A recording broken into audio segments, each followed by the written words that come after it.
text 41. Adi Lila, chapter 17, text 41. Adi lila, text Chapter 17, text 41. Caitanya Caritamrta, Adi lila, Chapter 17. chapter 17, text 41. Translation. Srivastakur called for all the respectable gentlemen of the neighborhood and smilingly addressed them as follows. Text 42 translation. Gentlemen, every night I worship the goddess Babhani, since the paraphernalia for the worship is present here. Now all you respectable brahmanas and members of the higher castes can understand my position. Purport. According to the Vedic system, there are 4 castes: the Brahmanas, Kshatriyas, Vaishyas, and Shudras. And below them are the Panchamas, literally members of the 5th group, who are lower than the Shudras, the higher castes. The Brahmanas, the Kshatriyas, and even the Vaishyas were known as Brahmana Sajjana. The Brahmanas especially were known as Sajjana, or respectable gentlemen who guided the entire society. If there were disputes in the village, people would approach these respectable Brahmanas to settle them.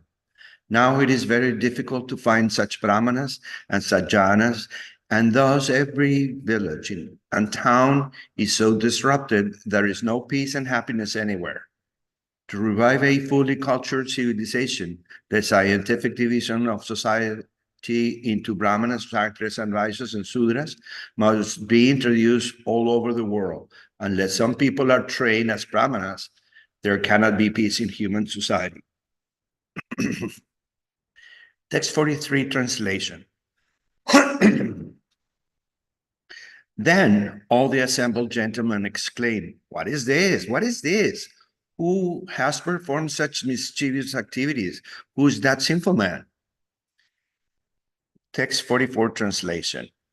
They called for a sweeper, Haddi, who threw all the items of worship far away and cleans the place by mopping it with a mixture of water and cow dung. Purport. The men in Vedic society who engage in public sanitary activities like picking up stool and sweeping the streets are called Hadis. Sometimes they are untouchable, especially when engaged in their profession. Yet such Hadis also have the right to become devotees.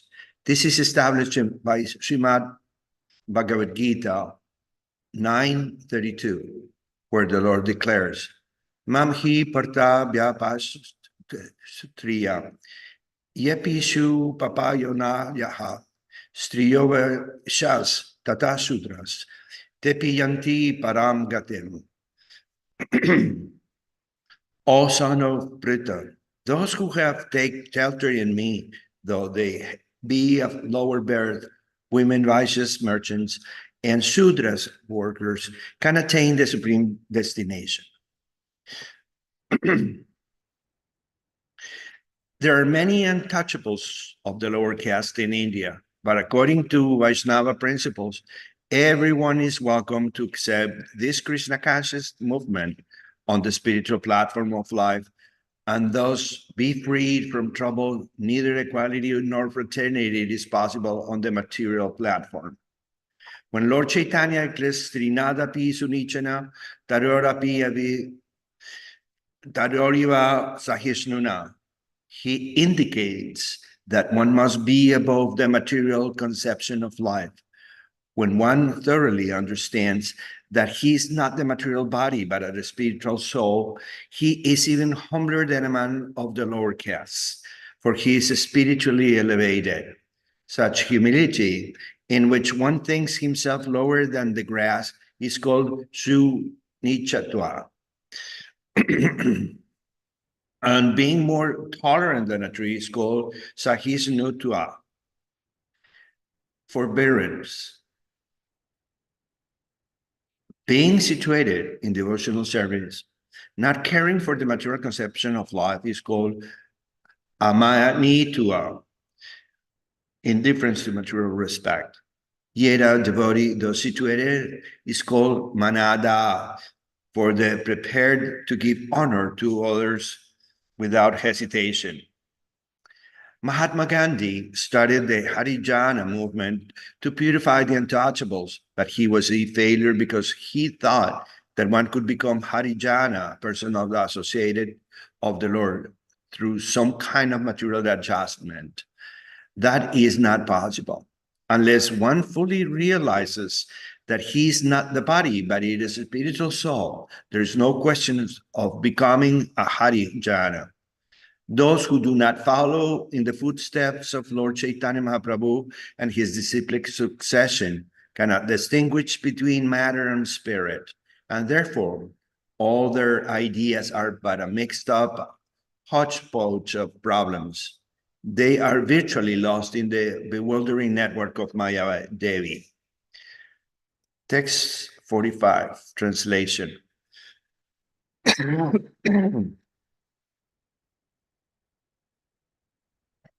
After 3 days, leprosy attacked Gopala and blood oozed from sores all over his body. Text 46, translation. Incessantly covered with germs and insects beating him all over his body, Gopala felt unbearable pain. His entire body burned in distress. Text 47, translation. Since leprosy is an infectious disease, Gopala left the village to sit down on the bank of the Ganges underneath a tree.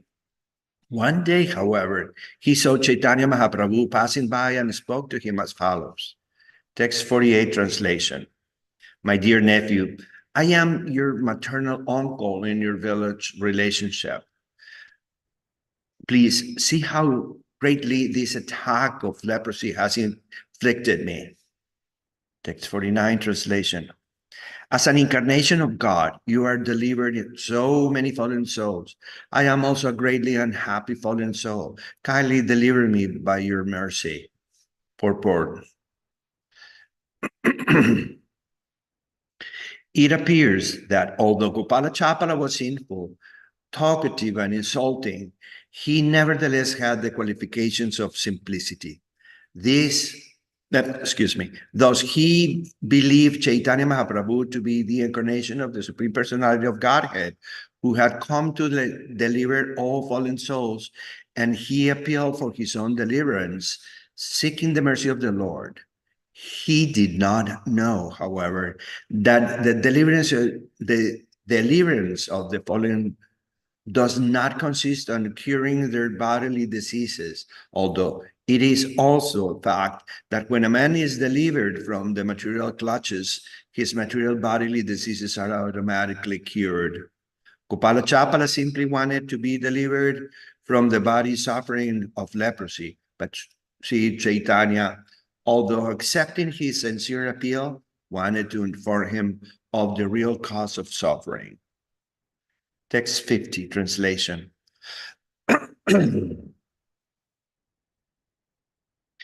Hearing this, Chaitanya Mahaprabhu appeared greatly angry, and in that angry mood, he spoke some words chastising him. Text 51, translation. O sinful person, envious of pure devotees, I shall not deliver you. Rather, I shall have you bitten by those germs for many millions of years. Purport. We should note herein that our sufferings in this material world, especially from disease, are due to our past sinful activities. And of all sinful activities, actions directed against a pure devotee out of sheer envy are considered extremely severe.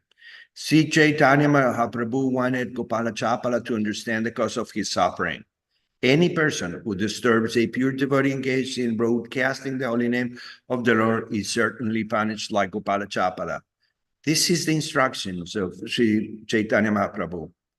As we shall see, one who offends a pure devotee can never satisfy Chaitanya Mahaprabhu unless unless and until he sincerely regrets his offense and thus rectifies it. Text 52 translation. You have made Shiva's Thakur appear to have been worshipping the goddess Bhavani. Simply for this offense, you will have to fall down into hellish life for 10 million births. Purport. There are many tantric followers who, wishing to eat meat and drink wine, practice the black art of worshipping the goddess Bhavani in a crematorium. Such fools also consider this Bhavani Puja to be as good as worship of Lord Krishna in devotional service.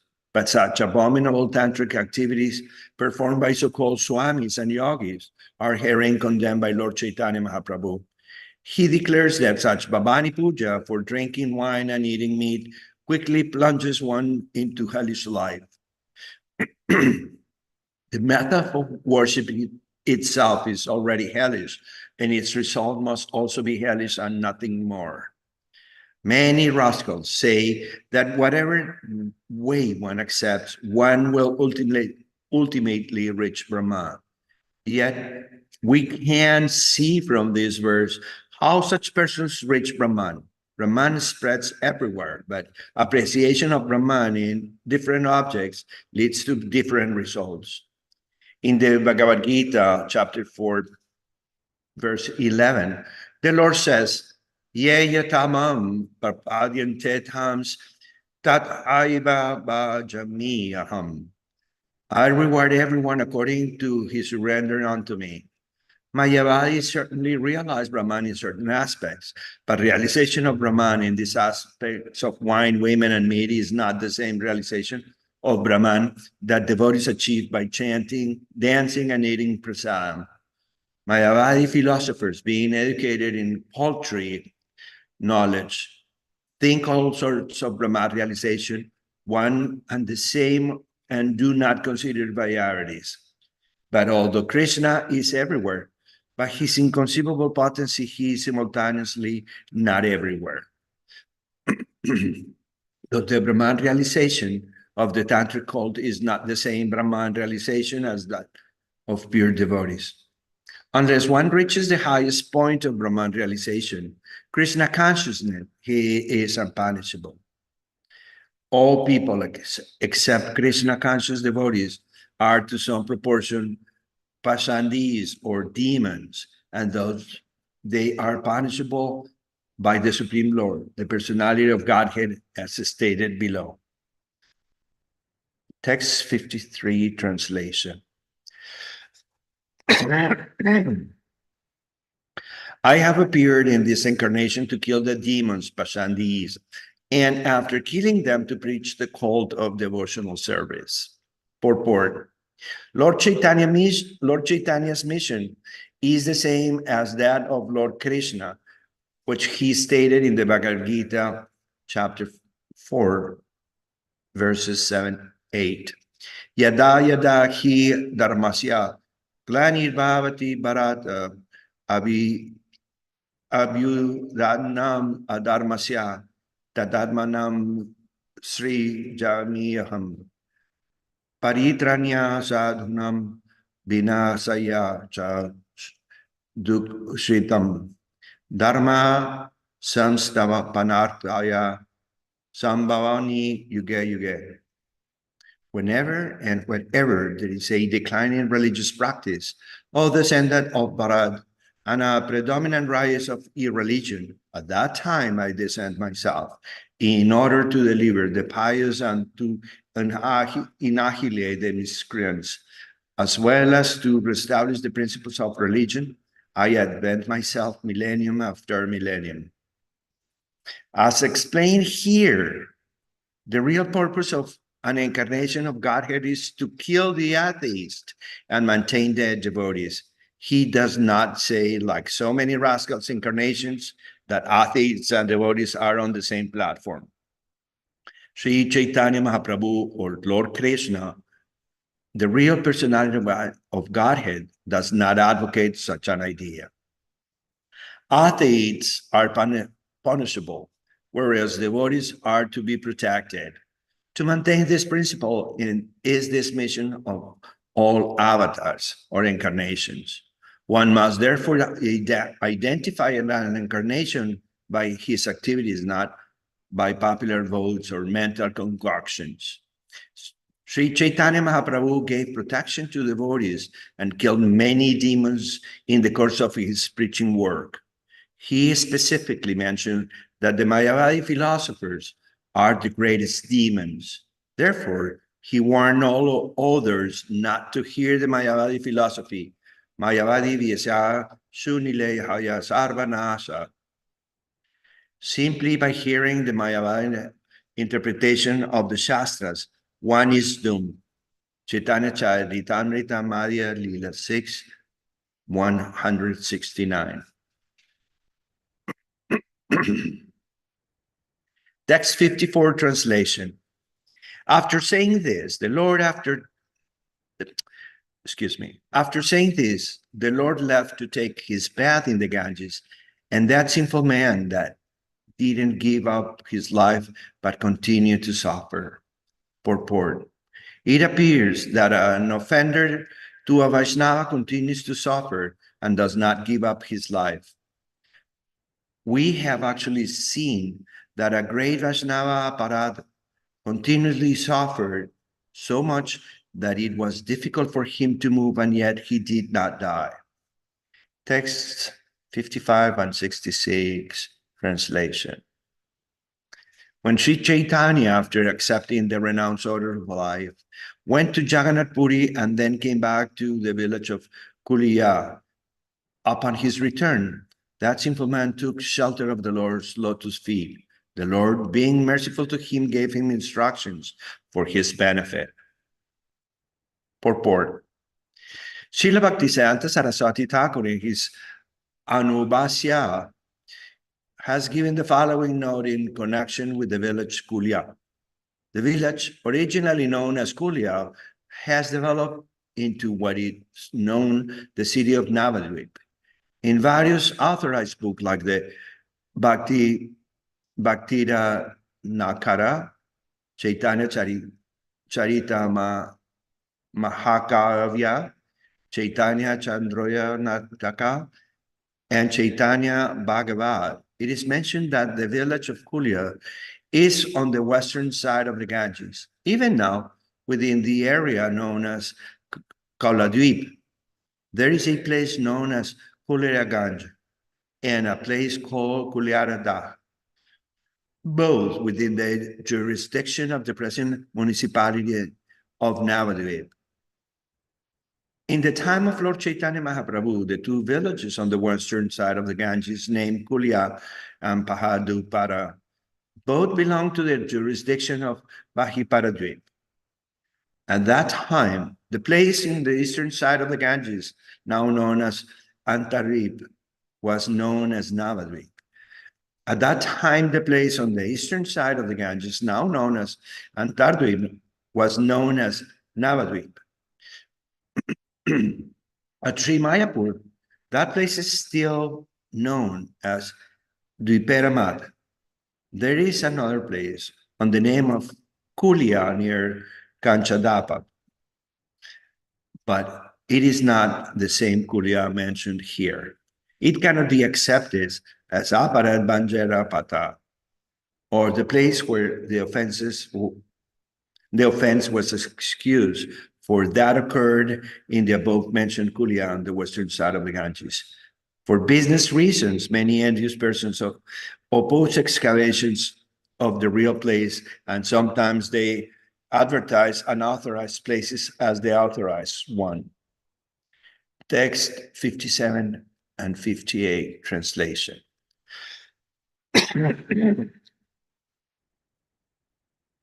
You have committed an offense at the lotus feet of Srivasa Thakur, the Lord says. First, you must go there and beg for his mercy. And then if he gives you his blessings and you do not commit such sins again, you will be freed from these reactions.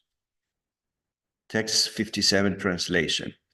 Then the Brahmana Gopala Chapala went to Srivasa Thakur and took shelter of his lotus feet, and by Srivasa Thakur mercy, he was freed from all sinful reactions. Text 60 translation. Another Brahmana came to see the Kirtana performance, but the door was closed and he could not enter the hall. Text 61 translation. He returned home with an unhappy mind, but on the next day he met Lord Caitanya on the bank of the Ganges and spoke to him. Text 62 translation. That Brahmana was expert in talking harshly and cursing others. Thus he broke his sacred thread and declared, I shall now curse you, for your behavior has greatly aggrieved me. Text 63 translation. The Brahmana cursed the Lord. You shall be bereft of all material happiness. When the Lord heard this, he felt great jubilation within himself. Translation, text 64. Any faithful person who hears of these Brahmana cursings, Lord Caitanya is delivered from all Brahminical courses. Purport. One should know with firm conviction that the Lord, being transcendental, is never subject to any curse of benediction. Only ordinary living entities are subjected to curses and the punishment of Yamaraj. As the Supreme Personality of Godhead, Sri Caitanya Mahāprabhu is beyond such punishments and benedictions. When one understands this fact with faith and love, he personally becomes free from all curses uttered by Brahmanas or anyone else. This incident is not mentioned in the Chaitanya Bhagavat. Text 65 translation. Lord Sri Caitanya Mahāprabhu blessed Mukunda Dat with punishment and in that way vanquished all his mental depression. Purport. Mukunda Datta was once forbidden to enter the association of Sri Caitanya Mahāprabhu because of his mixing with the Mayavadi impersonalists. When Lord Caitanya manifested his Mahaprakasha, he called all the devotees one after another and blessed them, while Mukunda Datta stood outside the door. The devotees informed the Lord that Mukunda Datta was waiting outside, but the Lord replied, open quote, I shall not soon be pleased with Mukunda Datta, for though he explains devotional service among devotees, he then goes to Mayavadis to hear from them the yoga Vasishta Ramayana, which is full of Mayavada philosophy. For this, I am greatly displeased with him, end quote. Hearing the Lord speaks in that way, Mukunda Datta, standing outside, was exceedingly glad that the Lord would at some time be pleased with him, although he was not pleased at the moment. But when the Lord understood that Mukunda Datta was going to give up the association of the Mayavadis for good, he was pleased and he at once called to see Mukunda. Thus, he delivered him from the association of the Mayavadis and gave him the association of pure devotees.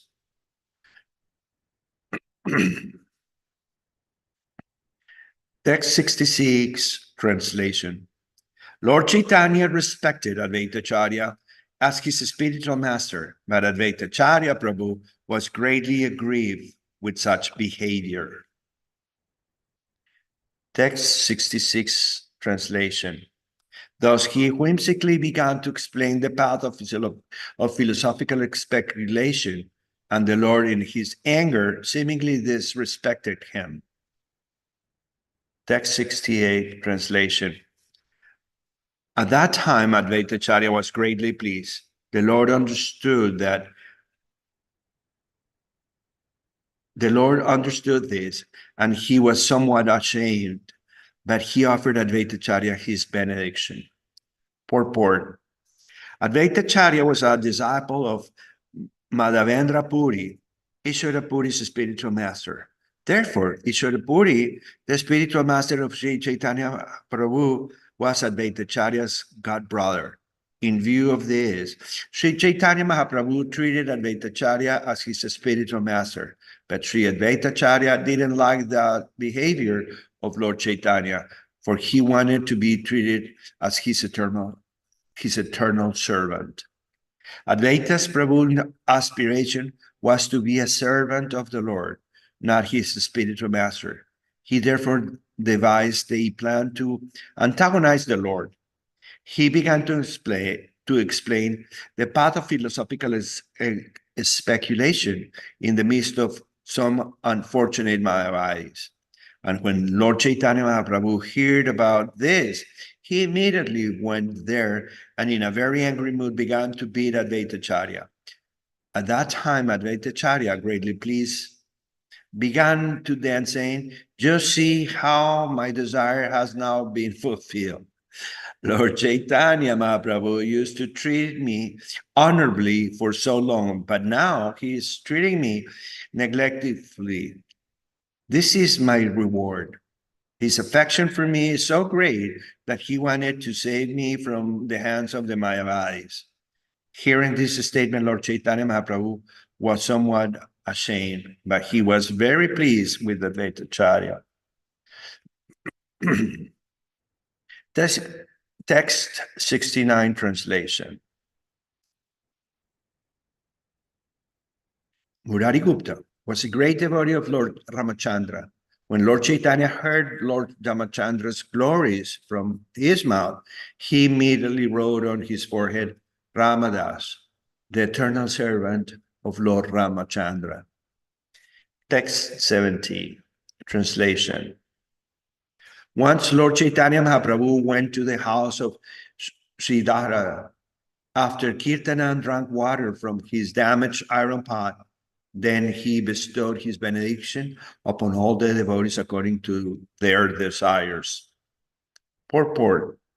After the mass Nagara Sankirtan, in protest against the magistrate chant Kasi, the Kasi was converted to a devotee. Then Sri Chaitanya Mahaprabhu returned with his Sankirtana party to the house of Sridhar, and chant Kasi followed him. All the devotees rested there for some time and drank water from Sridhar damaged iron pot. The Lord accepted the water because the pot belonged to a devotee, Chand Kasi, then returned home. The place where they rested is still situated on the northeast side of Mayapur, and it is known as Kirtana Visram Sthana. Kirtana Visrama Asthana, the resting place of the Kirtan party. Text 71 translation. After this incident, the Lord blessed Haridas Thakur and vanquished the offenses of his mother at the home of Advaitacharya. Purport.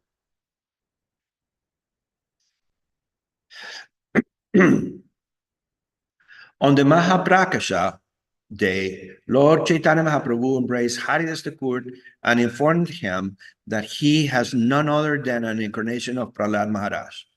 When Vishwarupa took sannyas, Sachi Mata thought that Advaitacharya had persuaded him to do so. Therefore, she accused Advaitacharya of this, which was an offense at his lotus feet. Later, Lord Chaitanya induced his mother to take the dust of Advaitacharya's lotus feet, and thus her Vaishnava aparat was nullified. Text 72, translation. Once, when the Lord explained the glories of the holy name to the devotees, some ordinary students who heard him fashioned their own interpretation. Translation, text 73. When a student interpreted the glories of the holy name as a prayer of exaggeration, Sri Chaitanya Mahaprabhu, greatly unhappy, immediately warned everyone not to see the student's face henceforward. Purport. Once, when Sri Chaitanya Mahaprabhu explains the glories of the transcendental potency of the Lord's holy name, the Hare Krishna Mahamantra, one unfortunate student said that such glorification of the holy name was an exaggeration in the Shastras to induce people to take to it. In this way, the student interpreted the glories of the holy name. This is called Artavad, and it is one of the 10 offenses at the lotus feet of the holy name of the Lord. There are many kinds of offenses, but the offense known as Namaparad, an offense at the lotus feet of the holy name, is extremely dangerous. The Lord therefore warned everyone not to see the face of the offender. The Lord immediately took a bath in the Ganges with all his clothes on to teach everyone to avoid such a namaparad. The holy name is identical with the Supreme Personality of Godhead. There is no difference between the person God and his holy name. This is the absolute position of the Supreme Personality of Godhead. Therefore, one who distinguishes between the Lord and his name is called a Pashanti or non-believer, an atheistic demon. Glorification of the holy name is glorification of the Supreme Personality of Godhead. One should never attempt to distinguish between the Lord and his name or interpret the glories of the holy name as mere exaggerations. Text 74 translation. Without even removing his garments, Lord Caitanya took a bath in the Ganges with his companions. There he explained the glories of devotional service. Text 75 translation.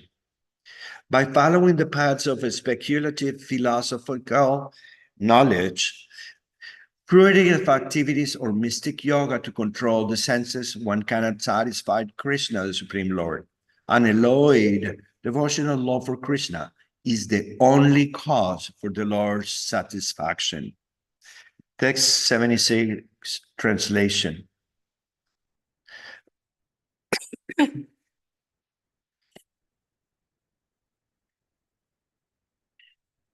The Supreme Personality of Godhead, Krishna, said, "My dear Uddhava, neither through Astanga Yoga, the mystic yoga system to control the senses, nor through impersonal monism or an analytical study of the absolute truth, nor through study of the Vedas, nor through austerities, charity, or acceptance of sannyas can one satisfy me as much as by developing an unalloyed devotional service unto me."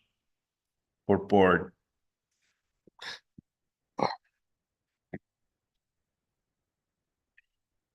Karmis, Gyanis, Yogis, Tapasis, and students of Vedic literature who do not have Krishna consciousness simply beat around the bush and do not get any final profit because they have no clear knowledge of the Supreme Personality of Godhead, nor do they have faith in approaching him by discharging devotional service, although everywhere such service is repeatedly emphasized, and it is in this service from Srimad Bhagavatam, Canto 11, chapter 14, verse 20.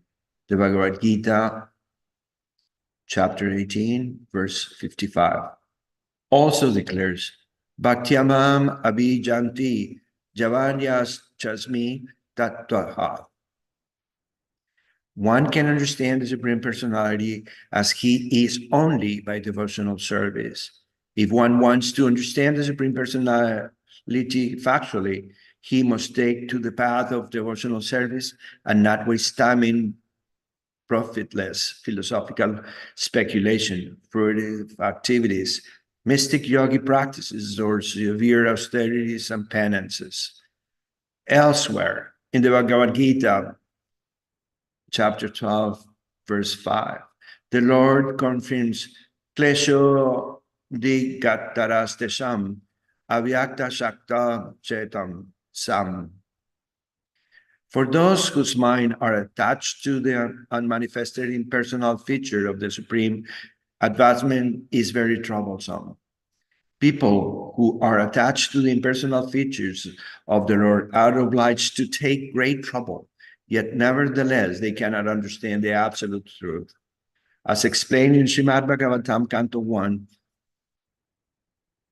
chapter 2, verse 11, Brahmati Paramatmati Bhagavaniti Sabhyate. Unless one understands the Supreme Personality of Godhead, the original source of both Brahman and Paramatma, one is still in darkness about the absolute truth. Text 77 translation. Lord Chaitanya then praised Murari Gupta, saying, "You have satisfied Lord Krishna." Hearing this, Murari Gupta quoted a verse from Srimad Bhagavatam. Text 78 translation. Since I am but a poor, sinful Brahmana Bandhu, not Brahmanically qualified, although born in a Brahmana family, and you, Lord Krishna, are the shelter of the goddess of fortune. It is simply wonderful, my dear Lord Krishna, that you have embraced me with your arms. Purport. This is a verse from Srimad Bhagavatam, Canto 10, chapter 81, verse 16, spoken by Sudama Vipra in the presence of Lord Sri Krishna. This and the previous verse quoted from Srimad Bhagavatam clearly indicate that although Krishna is so great that it is not possible for anyone to satisfy him, he exhibits his greatness by being personally satisfied, even with one who is unqualified from so many angles of vision. Sudama Vipra was born in a family of Brahmanas, and he was a learned scholar and a class friend of Krishna. Yet he considered himself unfit to be strictly called Brahmana. He called himself a Brahmabandhu, meaning one born in a Brahmana family but not Brahmanically qualified. Because of his great respect for Brahmanas, however, Krishna embraced Sudama Vipra, although he was not a regular Brahmana, but a Brahmana Bandhu or friend of a Brahmana family. Murari Gupta could not be called even a Brahmana Bandhu because he was born of a Vaidya family, and according to the social structure, was therefore considered a Shudra. But Krishna bestowed special mercy upon Murari Gupta because he was a beloved devotee of the Lord, as stated by Sri Caitanya Mahāprabhu. The purport of Sri Bhaktisiddhanta Saraswati Thakur elaborate discussion of this subject is that not qualification in this material world can satisfy the Supreme Personality of Godhead, Krishna, yet everything becomes successful simply through development of devotional service to the Lord. The members of the International Society for Krishna Consciousness cannot even call themselves Brahma Bandhus. Therefore, our only means for satisfying Krishna is to pursue the conjunctions of Lord Sri Chaitanya Mahaprabhu, who says, Yare dekal tare deke Krishna upadesha. Amara ya Guru Hanatara desha. Whomever you meet, instruct him on the teachings of Krishna. In this way, on my order, become a spiritual master and deliver the people of this country. End quote. Chaitanya Charitamrta, Madhya Lila 7, verse 128. Simply trying to follow the orders of Sri Chaitanya Mahaprabhu, we speak to the people of the world about Bhagavad Gita series. This will make us qualified to satisfy the Supreme Personality of God and Krishna. Text 79 translation. One day the Lord performed Sankirtana with all his devotees, and when they were greatly fatigued, they sat down. The Lord then sowed a mango seed in the yard, and immediately the seed fructified into a tree and began to grow. As people looked on, the tree became fully grown with fruits that fully ripened. This everyone was struck with wonder. The Lord immediately picked about 200 fruits, and after washing them, he offered them to Krishna to eat. The fruits were all red and yellow, with no seed inside and no skin outside. And eating one fruit would immediately fill a man's belly. Purport. In India, mango is considered best when it is red and yellow. Its seeds are very small. Its skin is very thin, and it is so palatable that if a person eats one fruit, he will be satisfied. The mango is considered the king of all fruits. Text 84 translation. Seeing the quality of the mangoes, the Lord was greatly satisfied, and thus, after eating first, he fed all the other devotees. Text 85 translation. The fruits had no seed or skins. They were full of nectarian juice and were so sweet that a man would be fully satisfied by eating only one. In this way, fruits grew on the tree every day throughout the 12 months of the year, and the Vaishnavas used to eat them to the Lord's great satisfaction. These are confidential pastimes of the son of Sachi. Others than devotees, no one knows of this incident. Purport. Non-devotees cannot believe this incident, yet the place where the tree grew still exists in Mayapur. It is called Amragat or Amagata. Text 88 translation. In this way, the Lord performed Sankirtana every day, and at the end of Sankirtana, there was a mango eating festival every day for 12 months. Purport. On principle, Lord Caitanya Mahāprabhu would distribute prasam at the end of Kirtana performances. Similarly, the members of the Krishna consciousness movement must distribute some prasam to the audience after performing Kirtana. Text 89 translation. Once, while Krishna Mahaprabhu was performing Kirtana, clouds assembled in the sky, and the Lord, by his own will, immediately stopped them from pouring rain. Purport.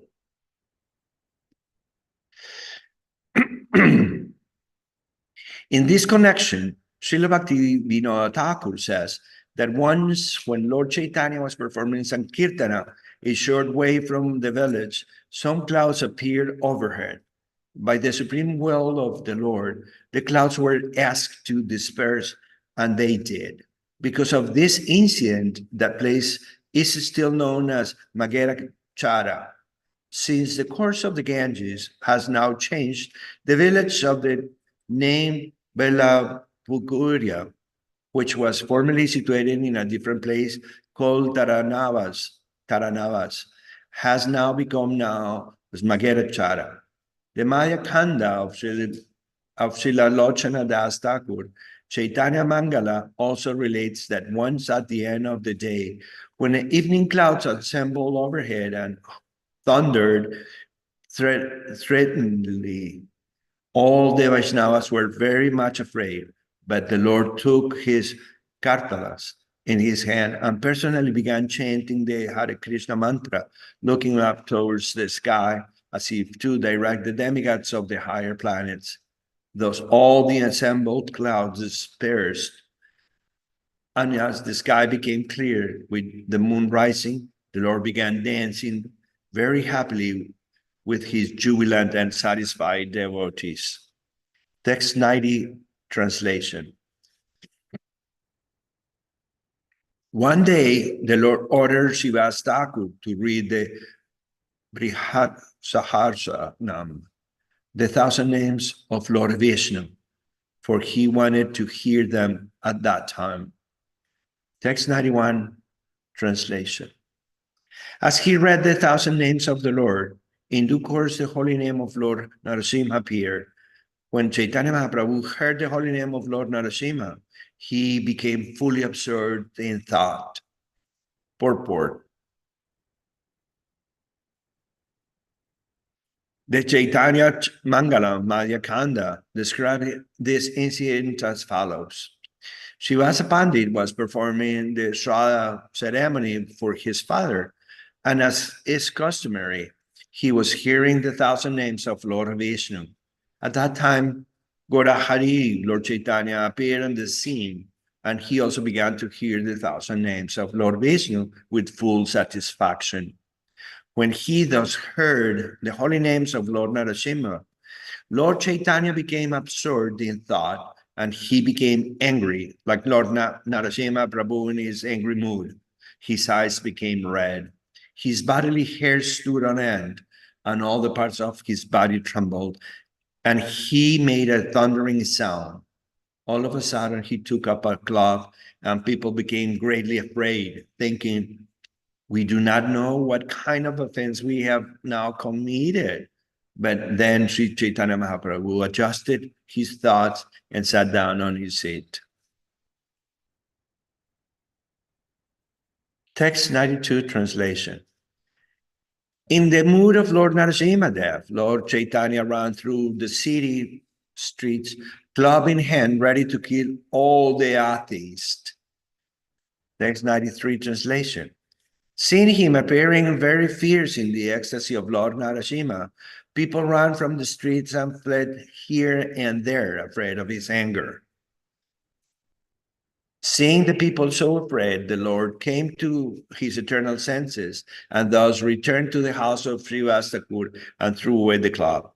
The Lord became morose and said to Srivastakur, when I adopted the mood of Lord Narasimha, then people were greatly afraid. Therefore, I stopped, since causing fear among people is an offense. Text 96 translation. Srivastakur replied, anyone who takes your holy name vanquished 10 millions of his offenses immediately.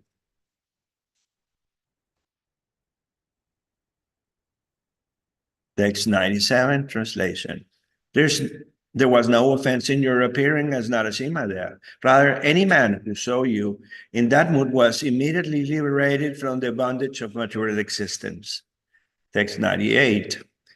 After saying this, Srivastakur worshipped the Lord, who was then greatly satisfied and returned to his own home. One another day, a great devotee of Lord Shiva, chanting of Lord Shiva's qualities, came to Lord Chaitanya's house, where he began dancing in the courtyard and playing his damaru. Text 100, translation. Then Lord Chaitanya, adopting the mood of Lord Shiva, got on the man's shoulders, and thus they danced together for a long time. Purport. Lord Chaitanya Mahaprabhu adopted the mood of Lord Shiva, for he is Shiva also, according to the philosophy of Achintya Veda Tattva. Lord Shiva is not different from Lord Vishnu, but still, Lord Shiva is not Lord Vishnu, just as yogurt is nothing but milk, and yet is not milk nevertheless. One cannot get the benefit of milk by drinking yogurt. Similarly, one cannot get salvation by worshiping Lord Shiva. If one wants salvation, one must worship Lord Vishnu. This is confirmed in the Bhagavad Gita,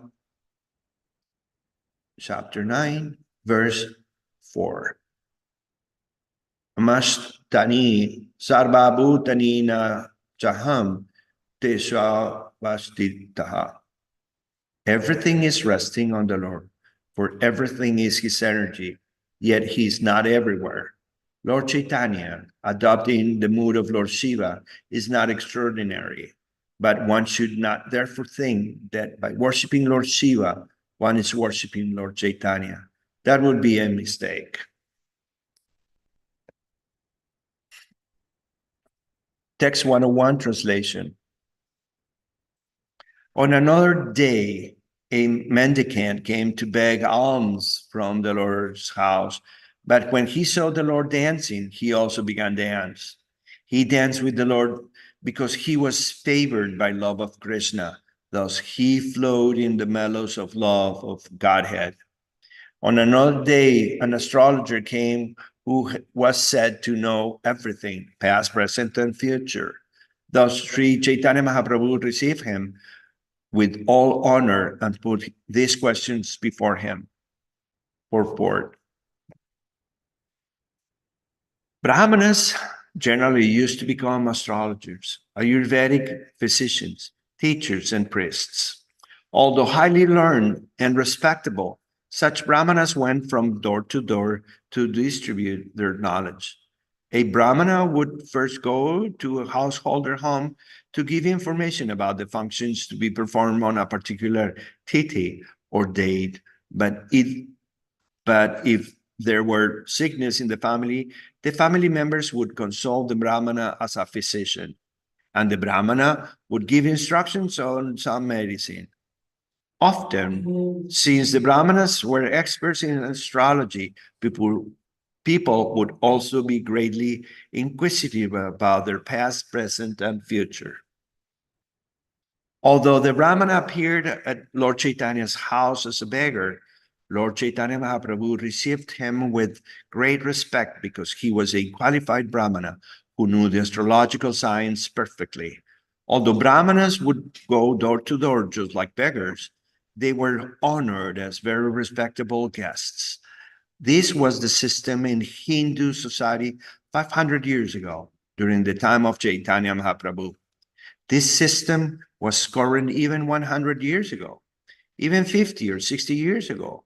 When we were children, such Brahmanas would visit householders like humble beggars, and people would derive the great benefit from the mercy of such Brahmanas. The greatest benefit was that a householder could save a great deal of money from being spent on doctor bills because the Brahmanas, aside from explaining the past, present, and future, could ordinarily cure all kinds of diseases simply by giving instructions and some medicine. Thus, no one was bereft on the benefits of a first-class physician, astrologer, or priest.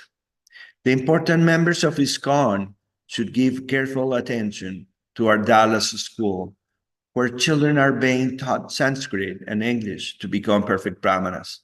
If they are actually trained as perfect Brahmanas, they can save society from rogues and ruffians. Indeed, people can live happily under the protection of qualified Brahmanas. Therefore, the Bhagavad Gita, chapter 4, verse 11, gives a special stress to the division of society. Chaturu Varnyam Maya Shratam Gunakarma Vibhaga Saha. Unfortunately, some people are now claiming to be Brahmanas simply by birthright with no qualifications. Therefore, the entire society is in chaos. Text 104 translation. Please tell me who I was in my previous birth, the Lord said. Please tell me by your astrological computations. Hearing the words of the Lord, the astrologer immediately began to calculate. Purport. Through astrology, one can know past, present, and future. Modern Western astrologers have no knowledge of the past or future, nor can they perfectly say anything about the present. Herein, we find, however, that after hearing Sri Chaitanya Mahaprabhu's order, the astrologer immediately began his calculations. This was not a facade. He actually knew how to ascertain one's past life through astrology. A still existing treatise called the Bhrigu Samhita describes a system by which anyone can immediately get information about what he was in the past and what he's going to be in the future. The Brahmanas who went door to door as if beggars had perfect command of such vast knowledge. Thus, the highest knowledge was easily available even to the poorest man in society. The poorest man could inquire from an astrologer about his past, present, and future with no need for business agreements or exorbitant payments. The Brahmana would give him all the benefits of his knowledge without asking remuneration, and the poor man in return would offer a handful of rice or anything he had in his possession to satisfy the Brahma. In a perfect human society, perfect knowledge in any science, medical, astrological, ecclesiastical, and so on, is available even to the poorest man with no anxiety over payment in the present day However, no one can get justice, medical treatment, astrological help, or ecclesiastical enlightenment without money. And since people are generally poor, they are bereft of the benefits of all these great sciences. Text 105 translation. Through calculations and meditation, an all-knowing astrologer saw the greatly effulgent body of the Lord, which is the resting place of all the unlimited Vaikuntha planets. Purport. Here we get some information of the Vaikuntha world or spiritual world. Vaikuntha means without anxiety in the material world. Everyone is full of anxiety, but another world where there is no anxiety is described in the Bhagavad Gita, text 8, verse 20. Parastatma tu babo nyongo, vyakto vyaktat sanatatnat ya sarveshu bhuteshu nas ya su na vinyashyati. Yet there is another unmanifested nature, which is eternal and is transcendental to the manifested and unmanifested matter. It is the supreme and it is never annihilated. When all in this world is annihilated, that part remains as it is. As there are many planets within the material world, there are many millions of planets called Vaikuntha Lokas in the spiritual world. All these Vaikuntha Lokas or superior planets rest on the effulgence of the Supreme Personality of Godhead, as stated in the Brahma Samhita, Yasya Prabhavato Yagadanta Koti. The Brahman effulgence emanating from the body of the Supreme Lord creates innumerable planets in both the spiritual and material worlds. Thus, these planets are creations of the Supreme Personality of Godhead.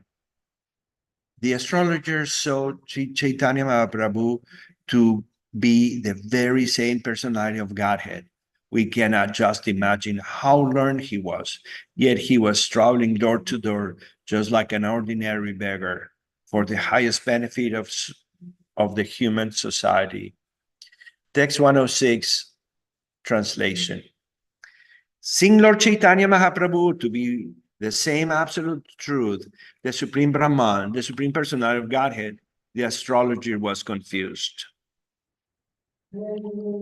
Purport. Herein it is clearly indicated that the absolute truth, the Supreme Brahman, is in the ultimate issue, the Supreme Personality of Godhead. Therefore, a person is the beginning of all things, as confirmed in the Bhagavad Gita, text chapter 10, text 8. Mataha sarvam pravartate. Everything begins from the Supreme Personality of Godhead. The Supreme Lord is the supreme living entity. Therefore, whatever exists, whether matter or spirit, is all but the emanation from the Supreme Person or Supreme Life. The modern scientist's theory that life begins from matter is nonsense. Both matter and life begin from life. Unfortunately, the scientists do not know this scientific fact. They are drifting in the darkness of their so-called knowledge. Text 107, translation. Struck with wonder, the astrologer remained silent, unable to speak. But when the Lord again put the questions before him, he replied as follows. My dear sir, in your previous birth, you were the shelter of all creations, the Supreme Personality of Godhead, full of all opulences. You are now the same personality of Godhead that you were in your previous birth. Your identity is inconceivably eternal happiness. Purport. By the power of astrological science, one can even ascertain the position of the Supreme Personality of Godhead. Everything is to be identified by its symptoms. The Supreme Personality of Godhead is identified by the symptoms mentioned in the Shastras. It is not that anyone and everyone can become God without proof from Shastras. Text 110 translation. When the astrologer was speaking so highly of him, Sri Chaitanya Mahaprabhu stopped him and began to smile. My dear sir, he said, I think you do not know very clear what I was, for I know that in my previous birth, I was a cowherd boy. Text 111 translation. In my last birth, I was born in a family of cowherd men, and I gave protection to the cows and cows. Because of such pious activities, I have now become the son of a Brahmana. Purport. The words of Lord Chaitanya Mahaprabhu, the greatest authority herein, clearly indicate that one becomes pious simply by keeping cows and protecting them. Unfortunately, people have become such rascals that they do not even care about the words of an authority. People generally consider cowherd men lowly members of society, but herein Chaitanya Mahaprabhu confirms that they are so pious that in their next lives they are going to be Brahmanas. The caste system has a specific purpose. If this scientific system is followed, human society will get the greatest benefit. Hitting this instruction by the Lord, people should serve cows and calves and in return get ample quantities of milk. There is no loss in serving the cows and calves, but modern human society has become so degraded that instead of giving protection to the cows and serving them, people are killing them. How can they expect peace and prosperity in human society while committing such sinful activities? It is impossible. Text 112 translation. The astrologer said, what I saw in meditation was full of opulence, and therefore I was confused. Purport. It appeared that the astrologer not only was a knower of past, present, and future through astrological calculations, but was a great meditator as well. Therefore, he was a great devotee and could see Lord Chaitanya Mahaprabhu to be the same personality as Krishna. He was puzzled, however, about whether Krishna and Sri Chaitanya Mahaprabhu were actually the same person. Text 113 translation. I am certain that your form and the form I saw in my meditation are one and the same. If I see any difference, this is an act of your illusionary energy. Purport. Sri Chaitanya, Sri Krishna Chaitanya, Radha Krishna Mahāprabhu.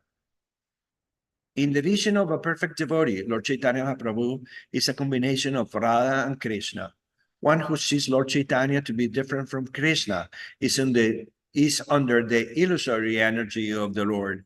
It appeared that the astrologer was already an advanced devotee, and when he came into the presence of the Supreme Lord Chaitanya Mahaprabhu, he became perfectly self-realized and could see that the Supreme Personality of Godhead, Krishna, and Sri Chaitanya Mahaprabhu are one and the same Supreme Person.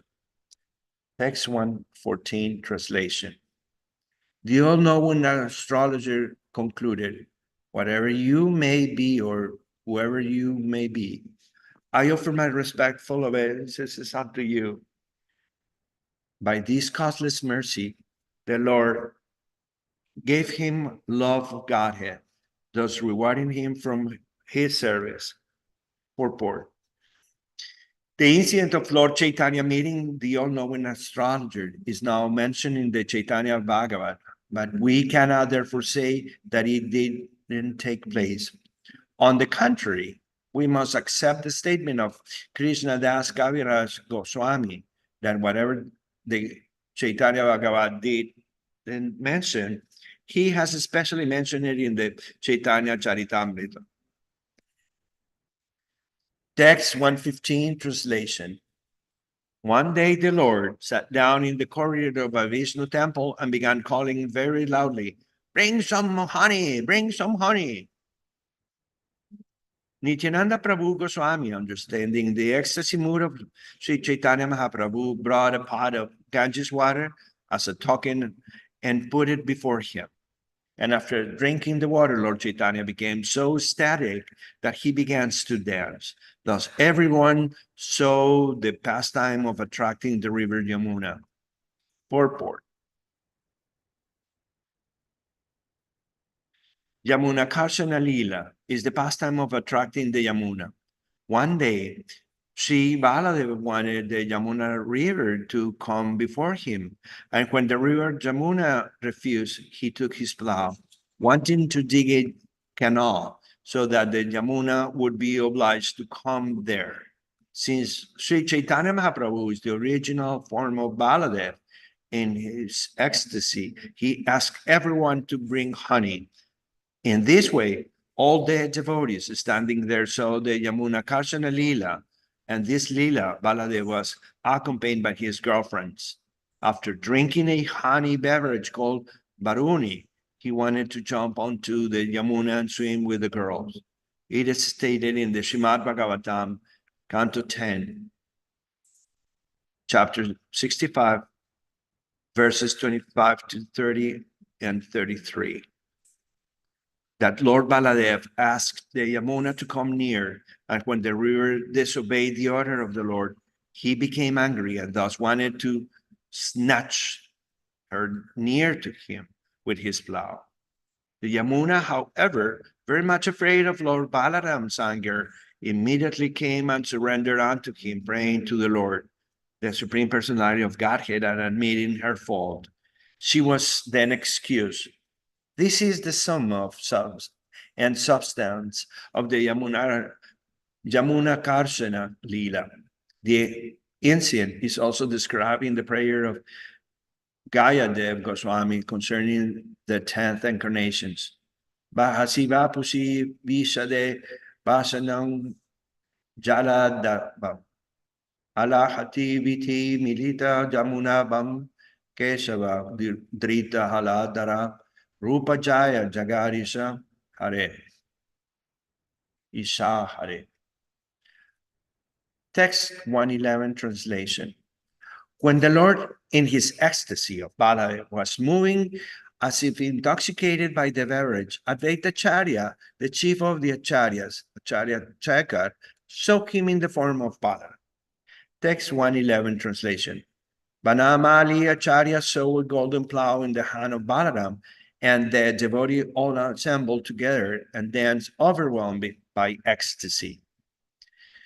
In this way, they danced continuously for 12 hours, and in the evening, they all took a bath in the Ganges and then returned to their homes. The Lord ordered all the citizens of Manavadvi to chant the Hare Krishna mantra, and in each and every home, they began performing Sankirtana regularly. All the devotees hand this popular song along with the Hare Krishna Mahamantra. Hare Nama Krishna, Yadavaya Namaha, Gopala Govinda Rama, Sri Madhusana. Text 123, 123. Translation. When the Sankirtana movement thus started, no one in Navadvip could hear any sound other than the words Hari Hari and the beating of the mridanga and clashing the handbells.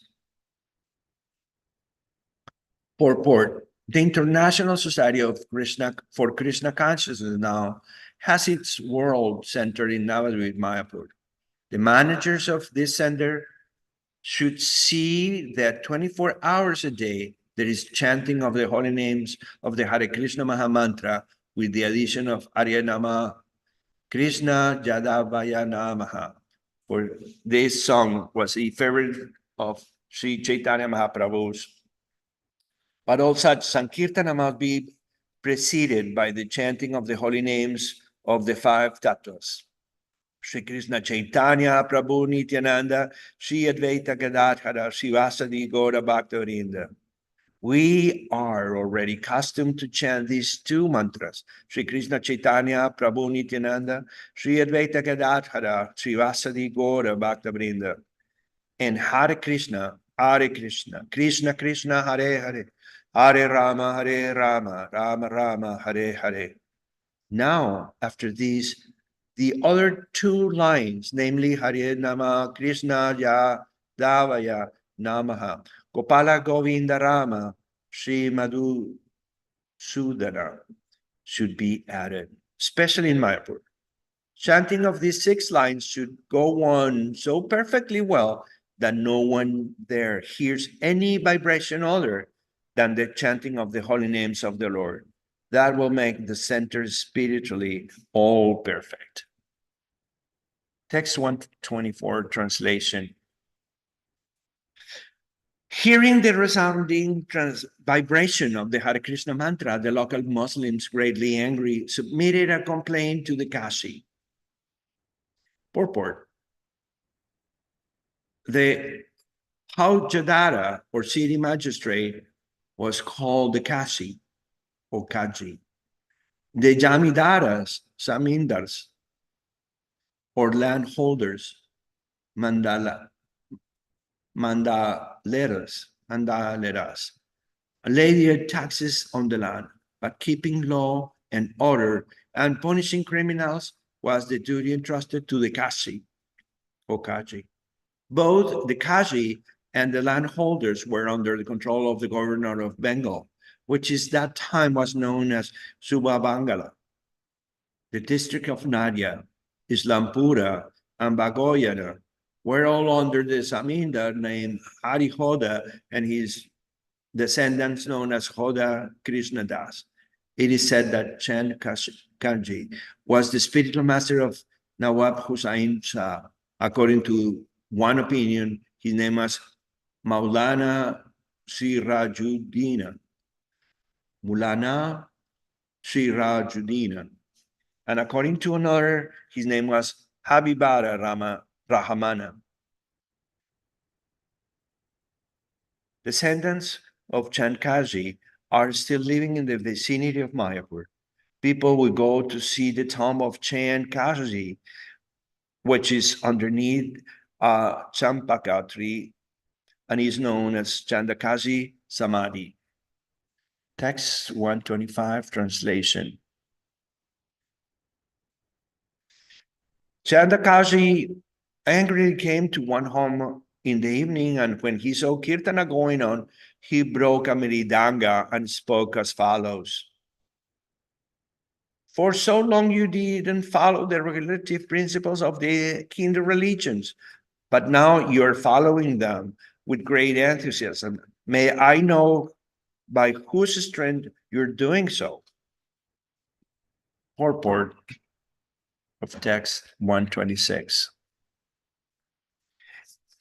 It appears that from the aggression of Bhaktiya Khilji in Bengal until the time of Chandkaji, Hindus or the followers of the Vedic principles were greatly suppressed. Like the Hindus in present-day Pakistan, practically no one could execute the Hindu religious principles freely. Chandkaji referred to this condition of Hindu society.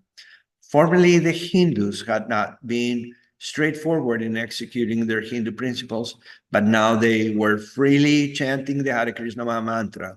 Therefore, it must have been by the strength of someone else that they were so daring.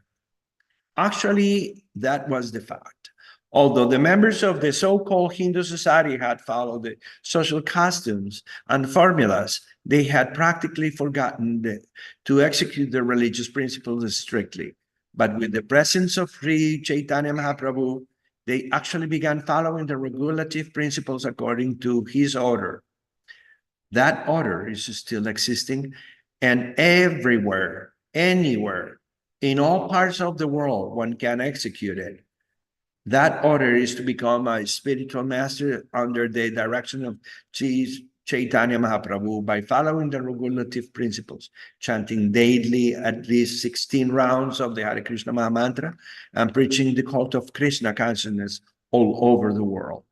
If we adhere to the order of Sri Caitanya Mahāprabhu, we shall get spiritual strength without a doubt, and we shall be free to preach this cult of the Hare Krishna movement and not to be hampered by anyone. Text 127 translation.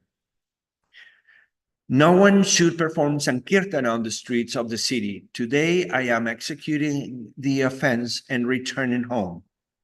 Purport. Such orders stopping Sankirtana in the streets of the world, great cities, have been imposed upon members of the Hare Krishna movement.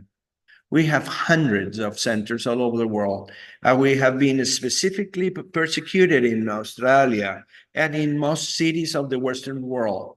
We have been arrested many times by the police, but we are nevertheless executing the orders of Sri Caitanya Mahāprabhu by chanting on the streets of all the important cities, such as New York, London, Chicago, Sydney, Melbourne, Paris, and Hamburg.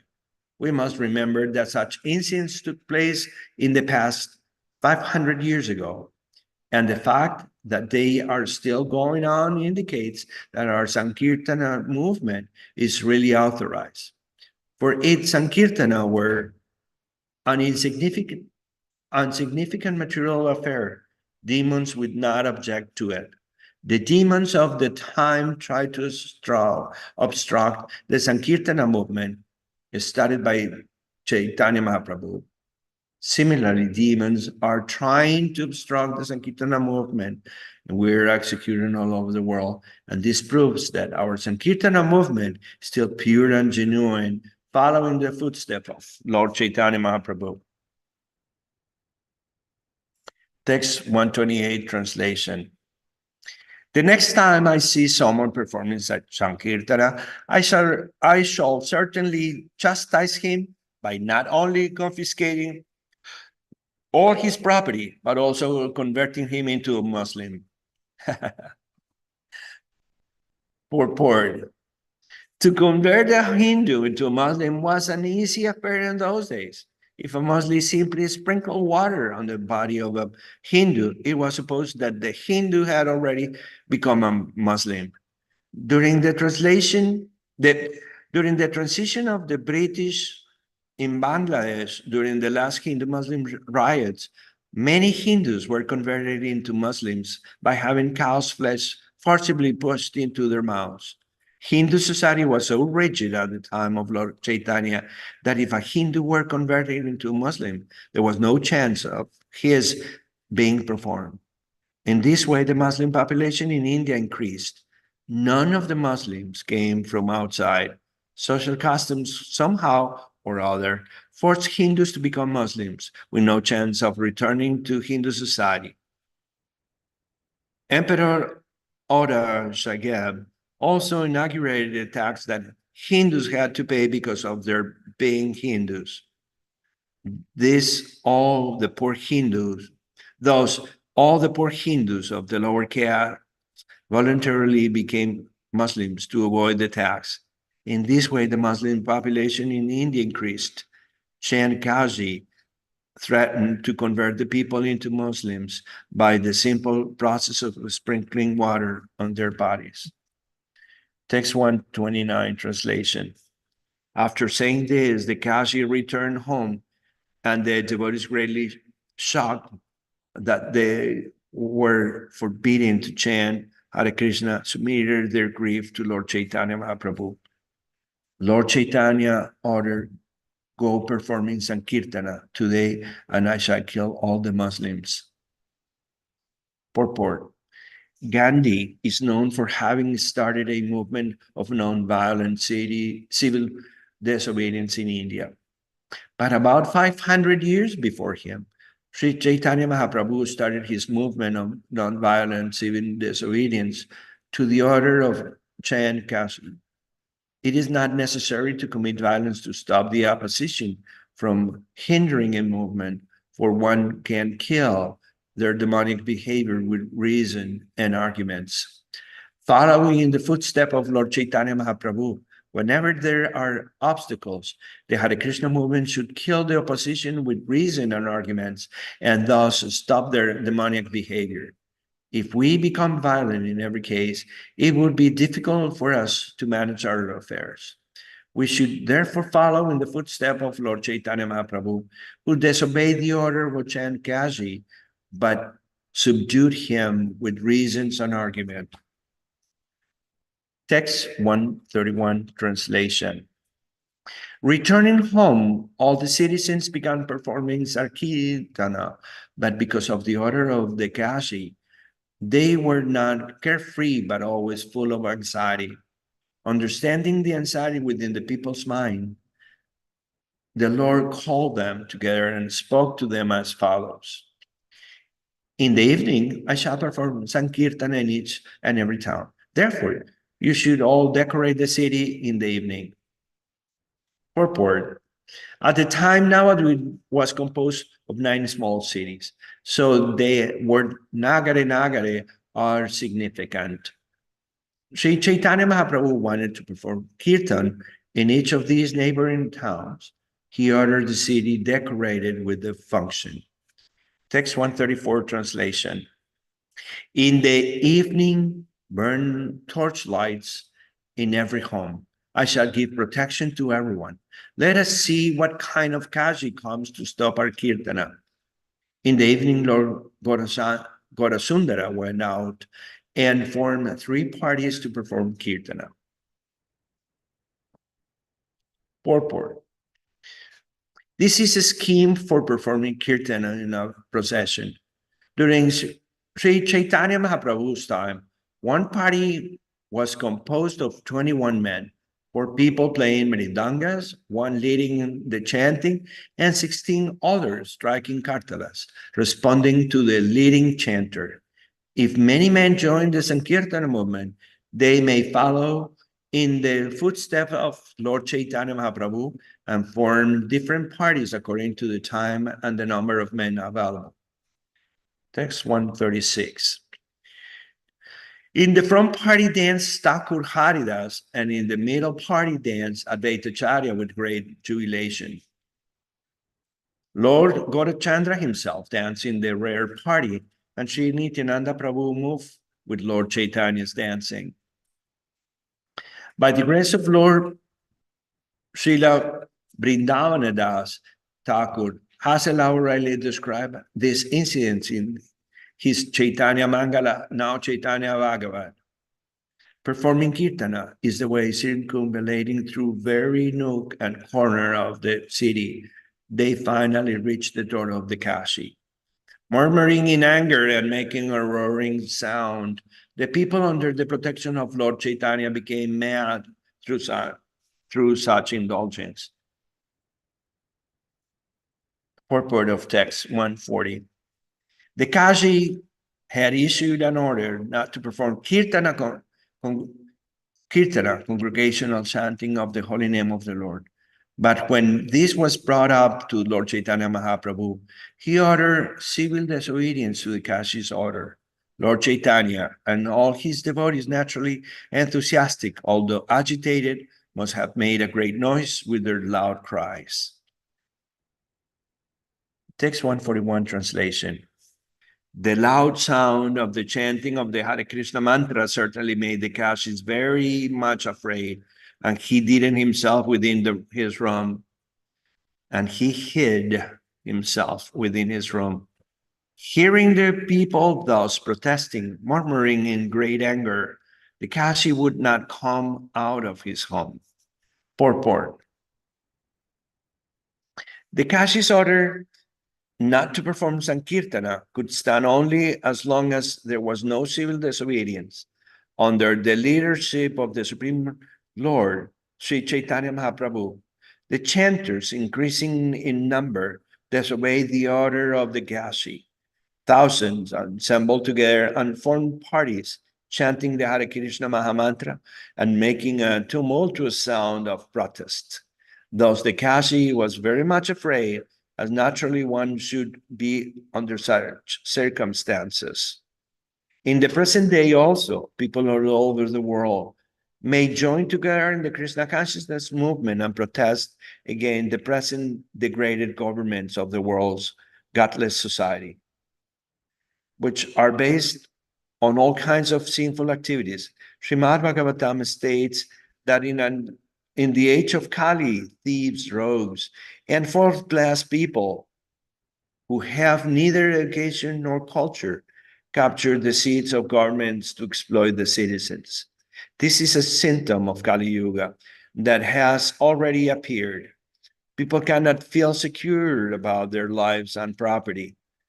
Yet the so-called governments continue and government ministers get fat salaries, although they are unable to do anything good for society.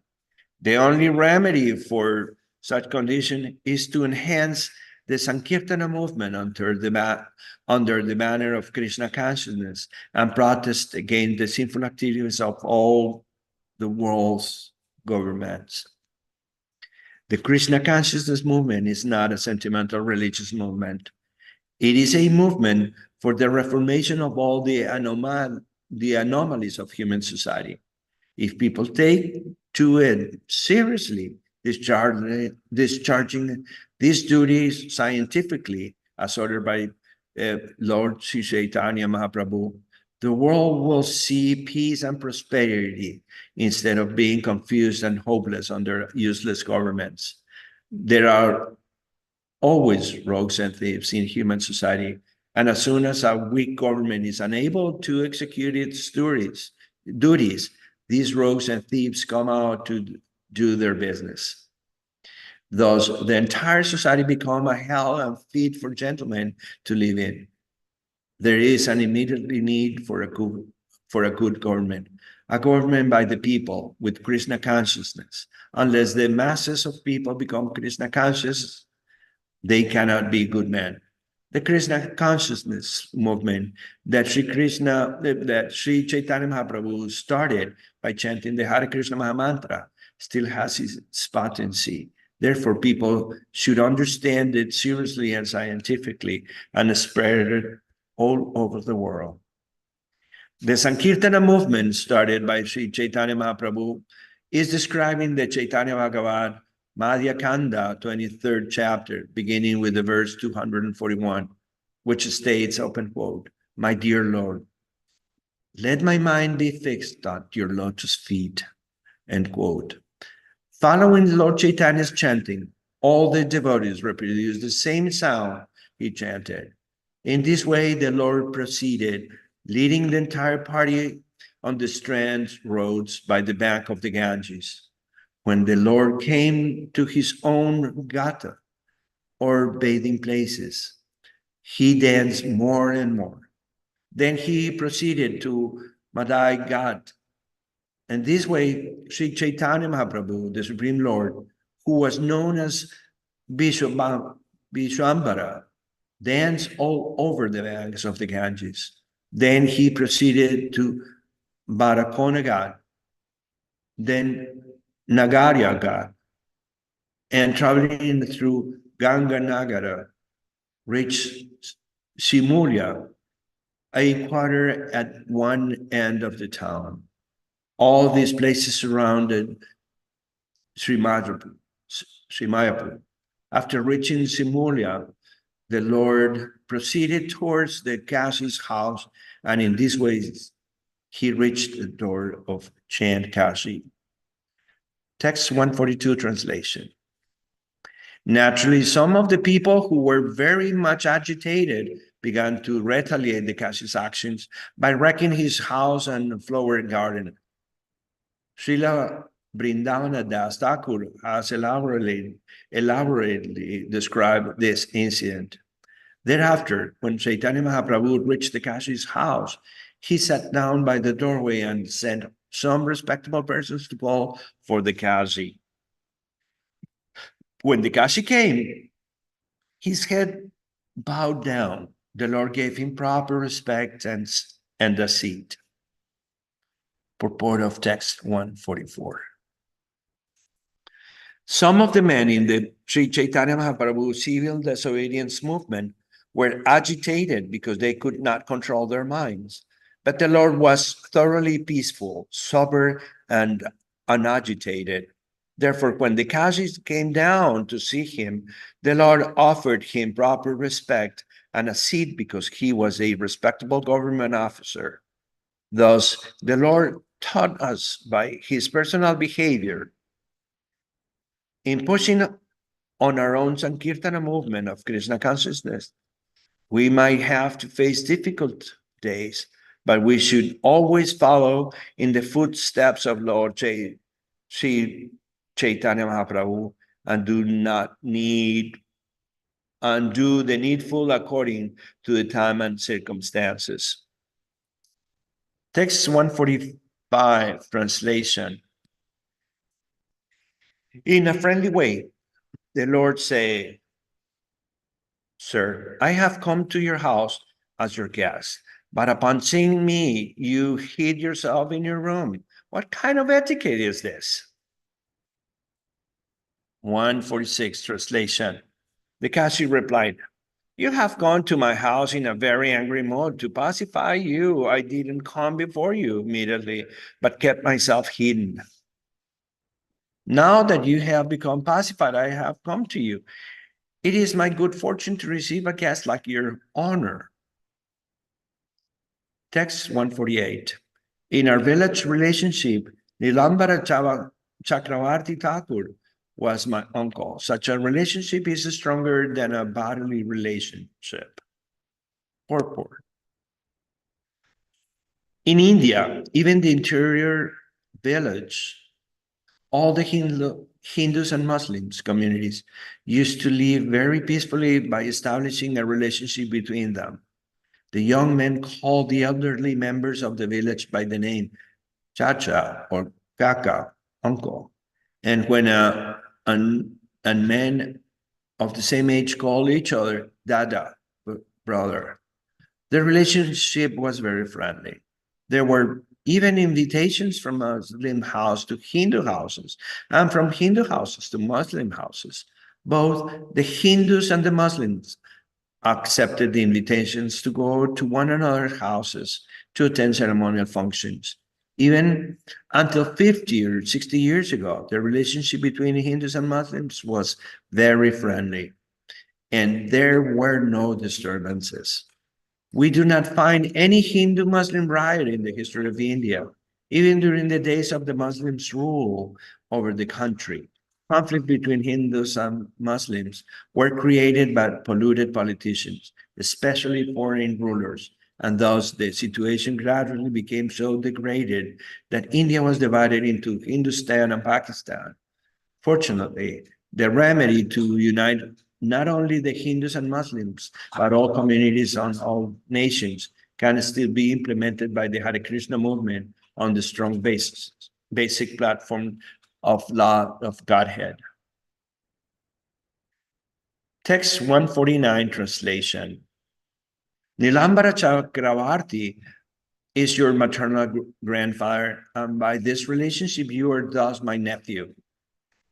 When a nephew is very angry, his maternal uncle is tolerant, and when the maternal uncle commits an offense, the nephew does not take it very seriously.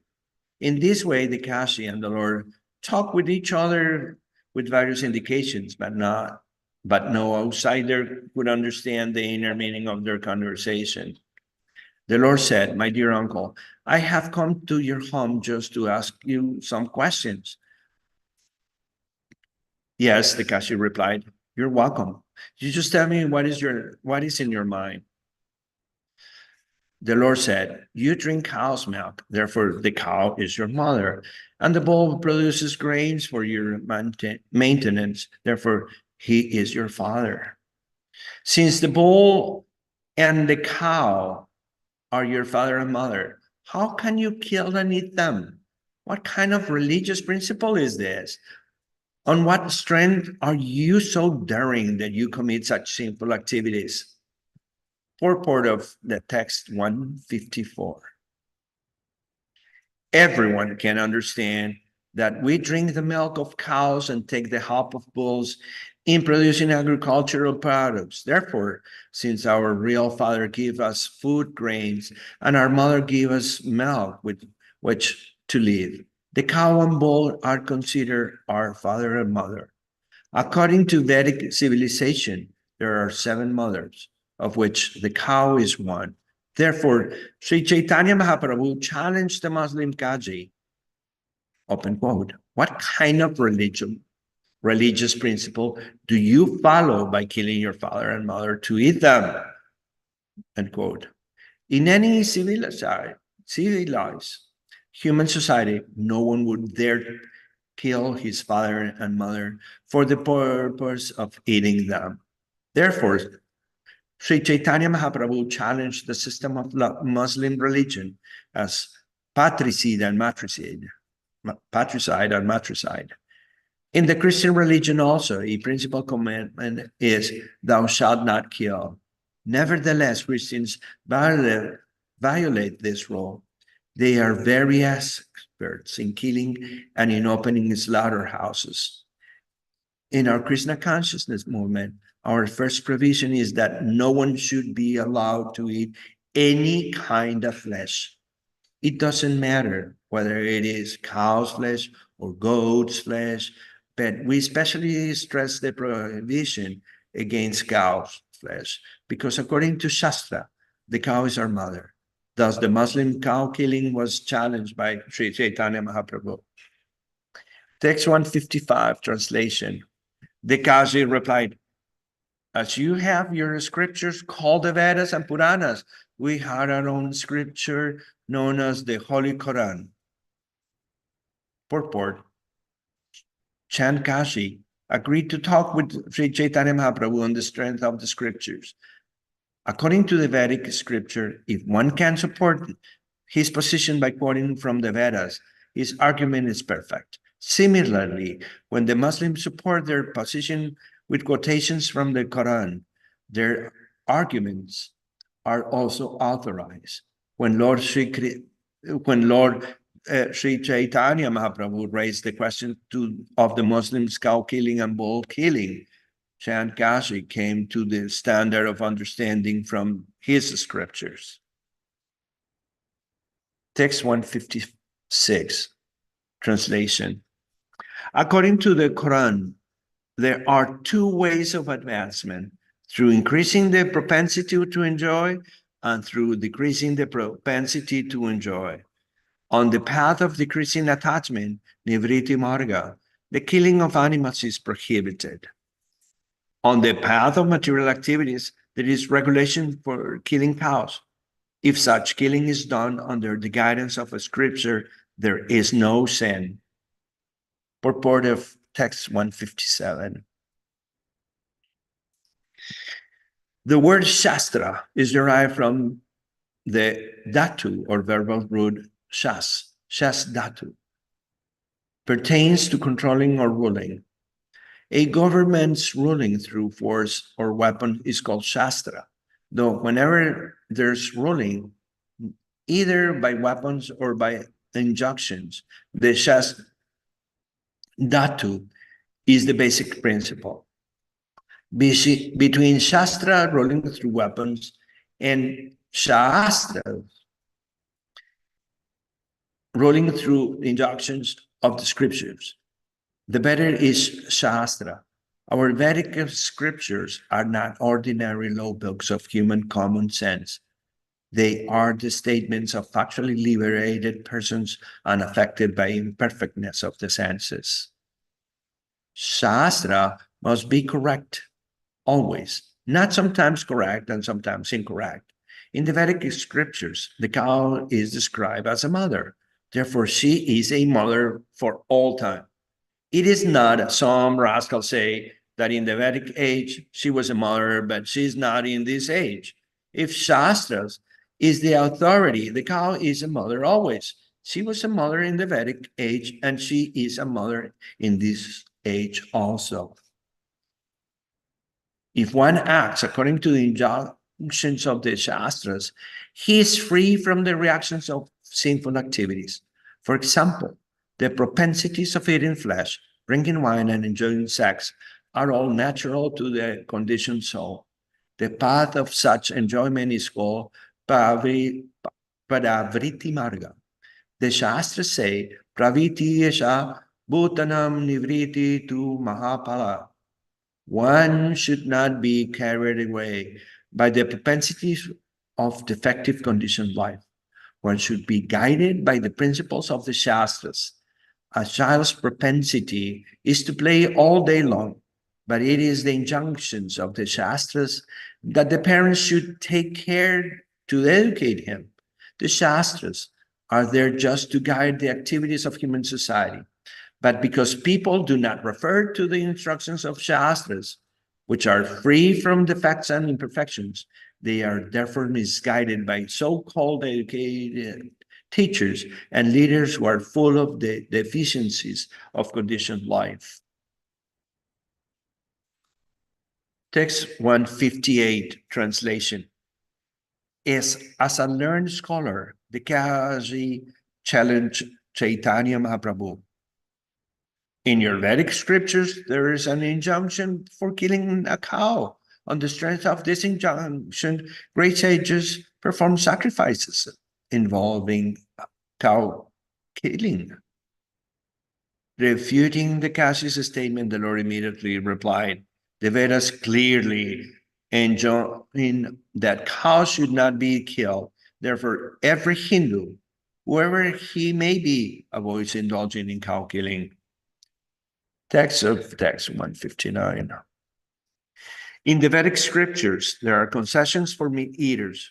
It is said that if one wants to eat meat, he should kill a goat before the goddess Kali and then eat its meat. Meat eaters are not allowed to purchase meat or flesh from a market or a slaughterhouse. There are no sanctions for maintaining regular slaughterhouse to satisfy the tongues of meat eaters. As far as cow killing is concerned, it is completely forbidden. Since the cow is considered a mother, how could the Vedas allow cow killing? Sri Chaitanya Mahaprabhu pointed out that the Kashi statement was faulty. In the Bhagavad Gita, chapter 18, text 44, there is a clear injunction that cows should be protected. Krishi Godakasya Vanigyam Vasya Karma Shrabhabajam. The duty of a Vaishya is to produce agricultural products, trade, and give protection to cows. Therefore, it is a false statement that the Vedic scriptures contain injunctions permitting cow killing. Text 160 translation.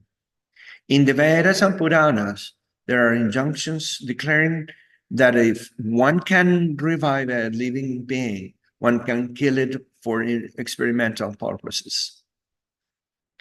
Therefore, the great sages sometimes kill old cows, and by chanting Vedic hymns, they brought them back to life for perfection. The killing and ruination of such old and invalid cows was not truly killing, but an act of great benefit. Formerly, there were powerful brahmanas who could make such experiments using Vedic hymns, but now, because of the Kali Yuga, brahmanas are not so powerful. Therefore, the killing of cows and bulls for rejuvenation is forbidden.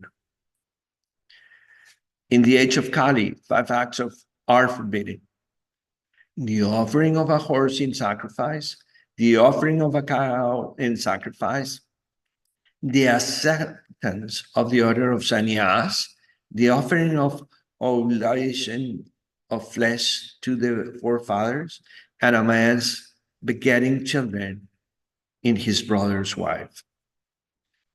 Purport of text 164.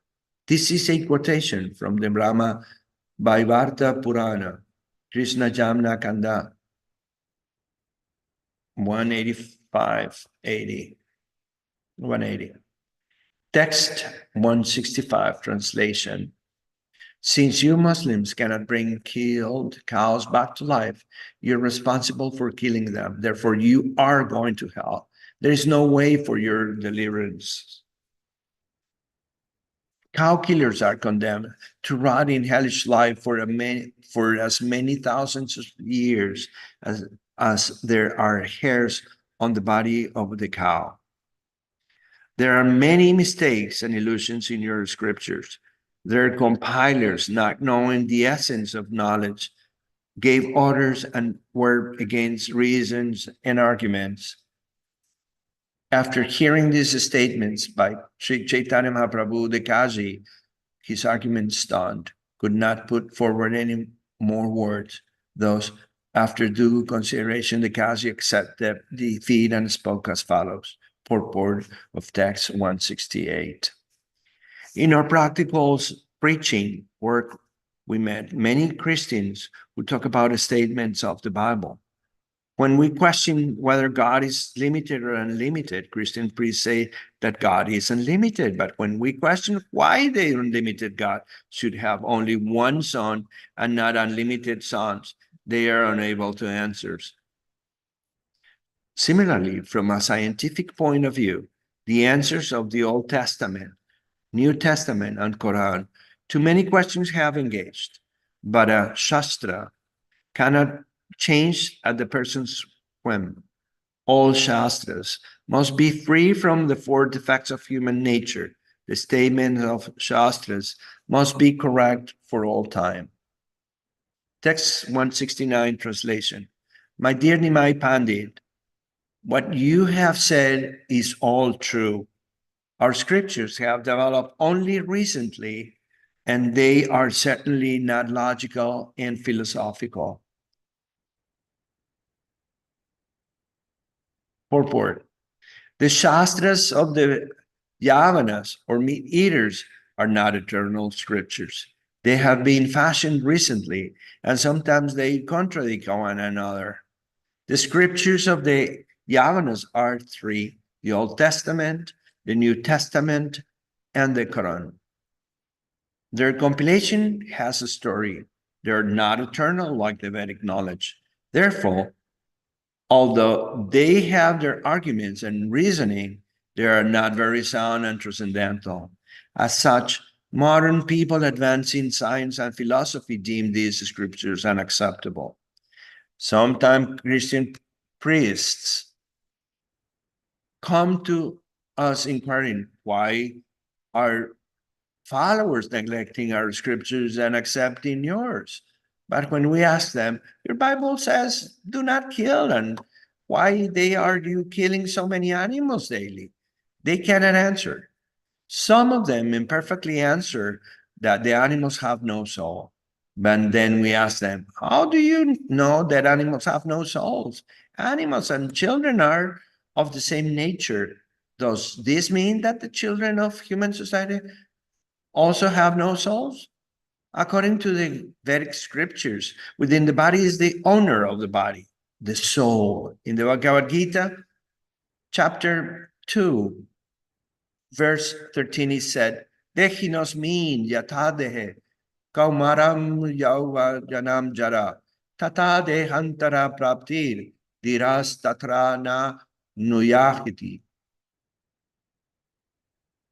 As the embodied soul continuously passes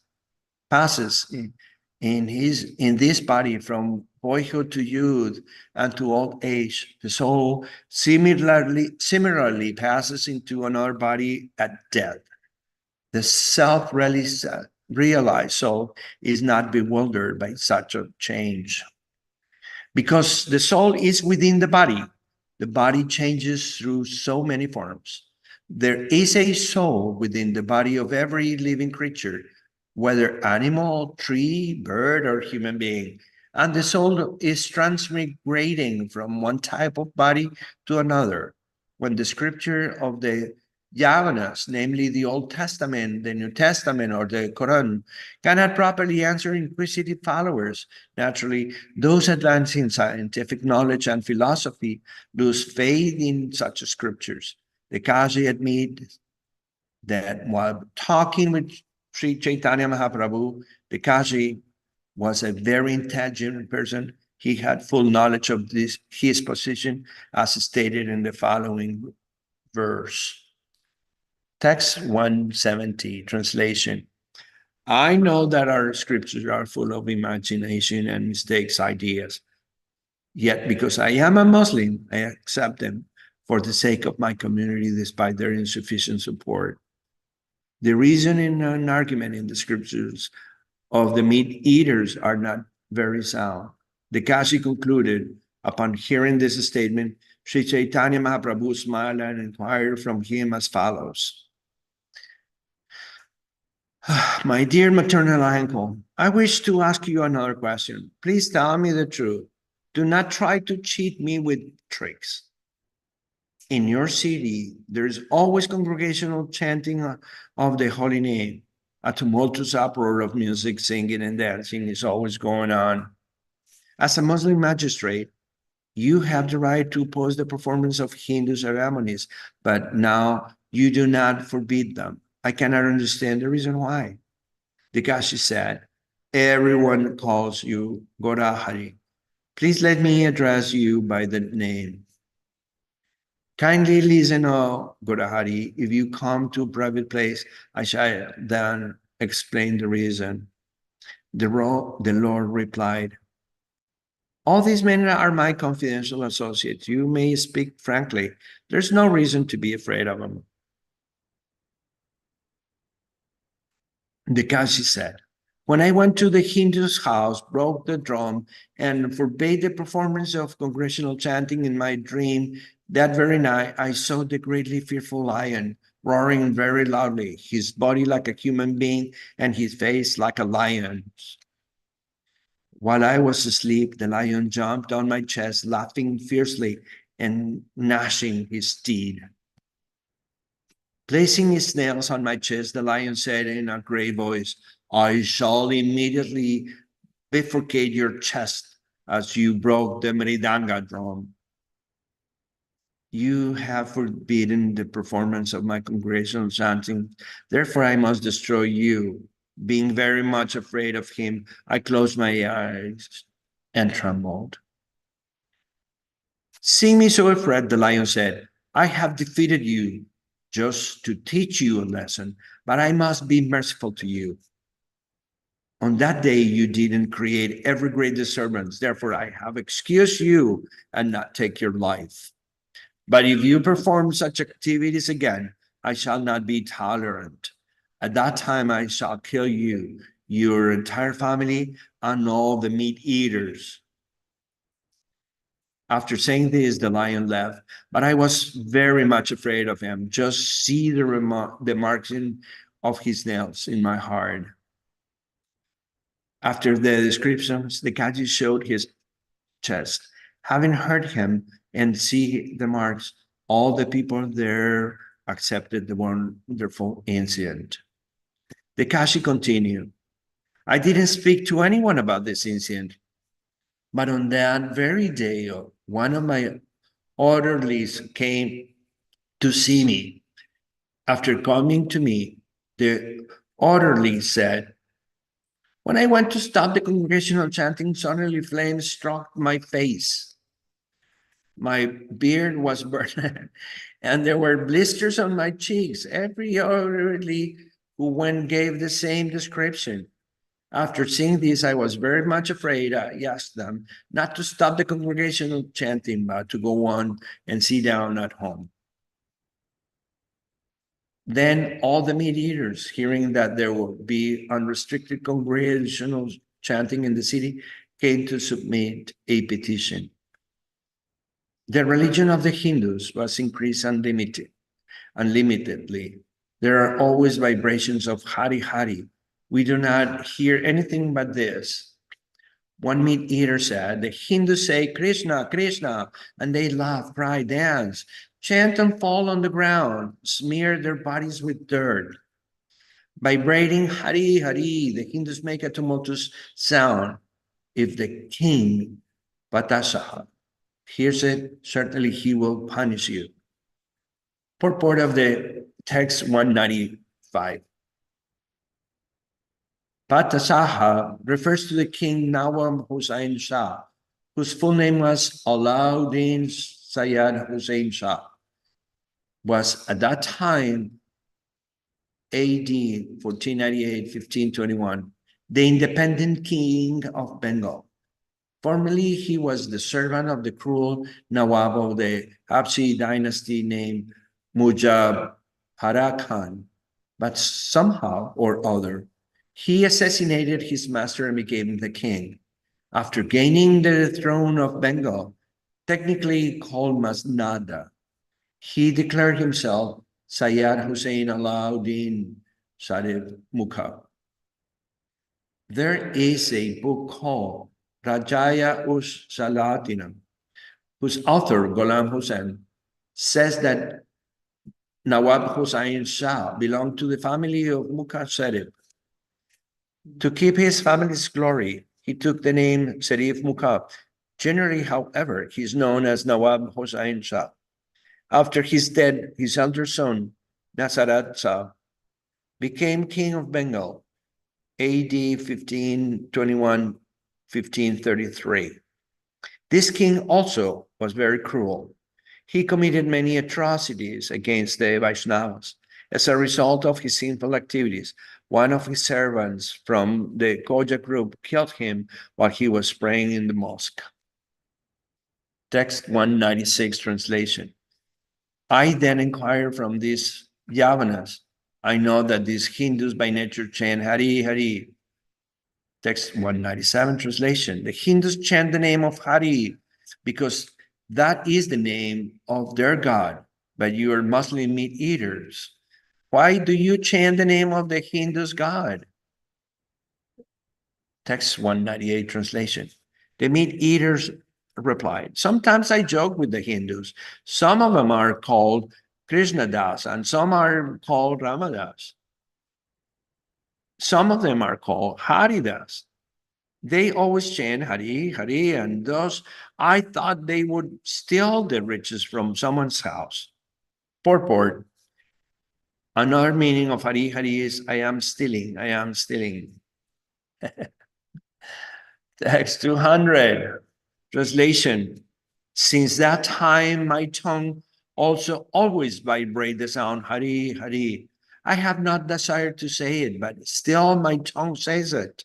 I do not know what to do. Purport. Sometimes demoniac non-believers, not understanding the potency of the holy name, make fun of the Vaishnavas when the Vaishnavas chant the Hare Krishna Mahamantra. This joking is also beneficial for such person. Srimad Bhagavatam, 6th canto, 2nd chapter, verse 14, indicates that the chanting of the Hare Krishna Mahamantra, even in joking, in the course of ordinary discussions, in indicating something strenuous or in negligence, it is called namabhasa, which is chanting that is almost on the transcendental stage. This namabhasa stage is better than namapara. Namabhasa awakens the supreme remembrance of Lord Vishnu. When one remembers Lord Vishnu, he becomes free from material enjoyment. Thus, he gradually comes forward towards the transcendental service of the Lord and becomes eligible to chant the holy name of the Lord in the transcendental position. Texts 201 and 202, translation. Another meat eater said, Sir, please hear me. Since the day I joke with some Hindus in this way, my tongue chants the Hare Krishna hymn and cannot give it up. I do not know what mystic hymns and herbal potions these Hindus know. Text 203 translation. After hearing all this, I sent all the malechas back to their homes. 5 or 7 non-believers Hindus then approached me. Purport. The word pash indeed refers to non-believers engaged in furtive activities and to idolatrous worshippers of many demigods. Pash indeed do not believe in one God, the Supreme Personality of Lord Vishnu. They think that all the demigods have the same potency as he. The definition of a passionate is given in the Tantra Shastra. Yastu Narayanam Devam Pramarudradi Tahe Samatun Taneva Bhakshata Sapasandi Bhaved Dudravam. A Pashani is one who considers the great demigods such as Lord Brahma and Lord Shiva equal to the Supreme Personality of Godhead. Hari Bhakti Vilas 117. The Supreme Personality of Godhead is Asamaurudva, In other words, no one can be equal to or greater than him. But Pastimes do not believe this. They worship any kind of demigod, thinking it all right to accept whomever they please as the Supreme Lord. The Pastimes were against the Hare Krishna movement of Lord Krishna, Chaitanya Mahaprabhu. And now we see practically that they also do not like our humble attempts to spread Krishna consciousness all over the world. On the contrary, these Pastimes say that we're spoiling the Hindu religion because people all over the world are accepting Lord Krishna, the Supreme Personality of Godhead, according to the version of the Bhagavad Gita series. The Pastimes condemn this movement, and sometimes they accuse Vaishnavas from foreign countries of being not bona fide. Even so-called Vaishnavas, pseudo-followers of the Vaishnava cult, do not agree with our activities in making Vaishnavas in the Western countries. So Pastimes existed even during the time of Lord Sri Chaitanya Mahaprabhu, and they continue to exist. Despite all the activities of these Pastimes, however, the prediction of Lord Chaitanya Mahaprabhu would triumph. Pritvite aste yatanagara digrama sarvatra prachara hari vemora nama. In every town and village, the chanting of my name will be heard. No one can check the spread of the Krishna consciousness movement, because upon this movement is the benediction of the Supreme Personality of Godhead, Sri Chaitanya Mahaprabhu. Text 204 translation. Coming to me, the Hindus complain, Nimai Pandit has broken the Hindu religion principles. He has introduced the Sankirtana system, which we never heard from any scripture. Text 205 translation. When we keep a night-long vigil to observe religious performances for the worship of Mangala Chandi and Vishahari, playing on musical instruments, dancing and chanting are certainly fitting customs. 10. Text 206 translation. Nimai Pandit was previously a very good boy, but since he was returned to Gaya, he conducted himself differently. Now he loudly sings all kinds of songs, claps and plays drums and hand cymbals, making a tumultuous sound that deafens our ears. Text 208 translation. With that, we do not know what he is that makes him become mad, dancing, singing, sometimes laughing, crying, falling down, jumping up and rolling on the ground.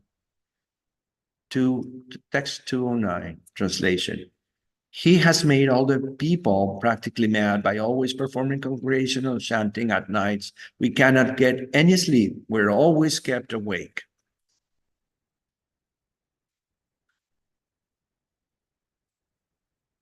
Text 210. Now he has given up his own name, Nimai, and introduced himself by name Gorahari.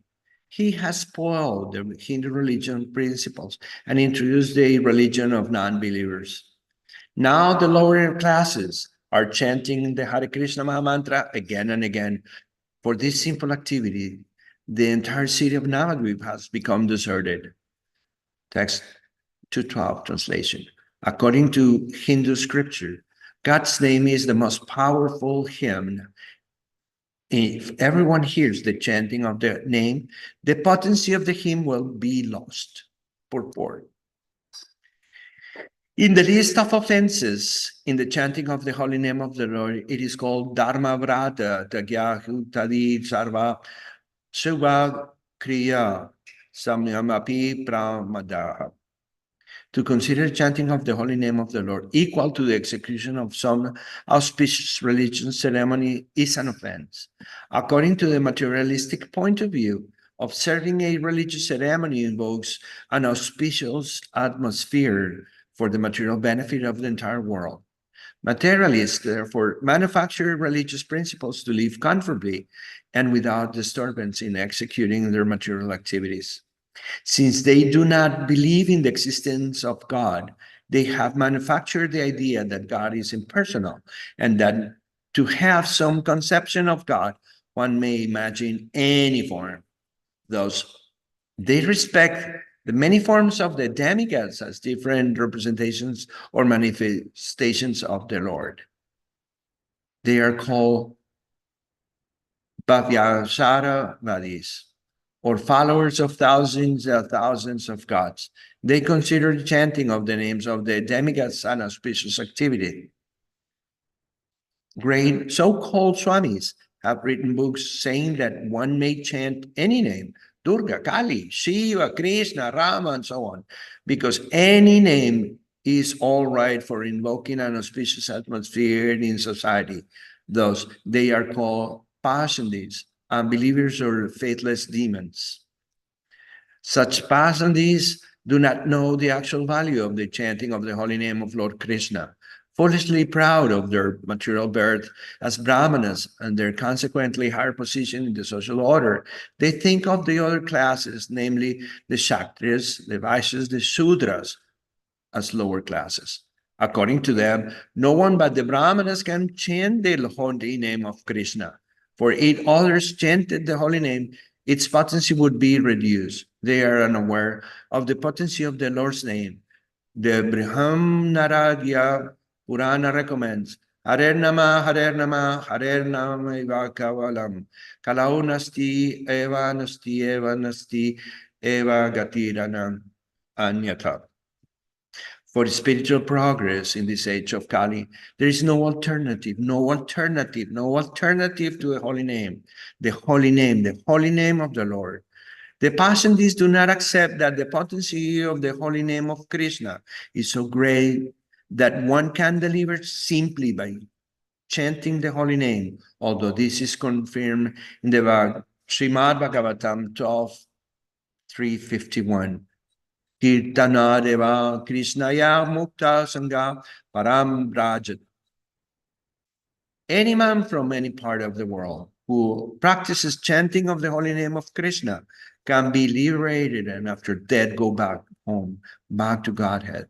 The rascals Pastimes think that if anyone but a Brahman chants the holy name, the potency of the holy name is vanquished. According to their judgment, instead of delivering the falling souls, the potency of the holy name is reduced. Believing in the existence of many gods, in considering the chanting of the holy name of Krishna no better than other hymns, these Pastimes do not believe in the words of the Shastra, Harer Namam, Harer Namam, Harer Namava Kevalam. But Sri Caitanya Mahāprabhu confirms in his Shikshastaka, Kirtanya Sadaharahi, one must chant the holy name of the Lord always, 24 hours a day. The Pastimes, however, are so falsely proud of having taken birth in Brahmana families that they think that instead of delivering all the falling souls, the holy name becomes impotent when constantly chanted by lower class men. Significant in verse 211 are the words Krishna Kirtana Kareni Cha Vada Vada, indicating that anyone can join in the Sankirtana movement. This is confirmed in Srimad Bhagavatam, Canto 2, Chapter 4, verse 18. Kirata Unadriha Pulinda Pulksha Abira Sumba Yavanaha Kasadanyaha. This is a list of the names of Chandalas. The Pastimes say that when these lower class men are allowed to chant, their influence is enhanced. They do not like the idea that others should always develop spiritual qualities because this would curb their false pride in having taken birth in families of the elevated Brahmanas caste with a monopoly of spiritual activities. But despite all protests from so-called Hindus and members of the Brahmana caste, we are propagating the Krishna conscious movement all over the world. According to the injunctions of Shastras and the order of Sri Caitanya Mahāprabhu, thus, we are sure that we are delivering many fallen souls, making them bona fide candidates for going back home, back to Godhead. Text 213. It was long. This was so long. Yeah. Okay.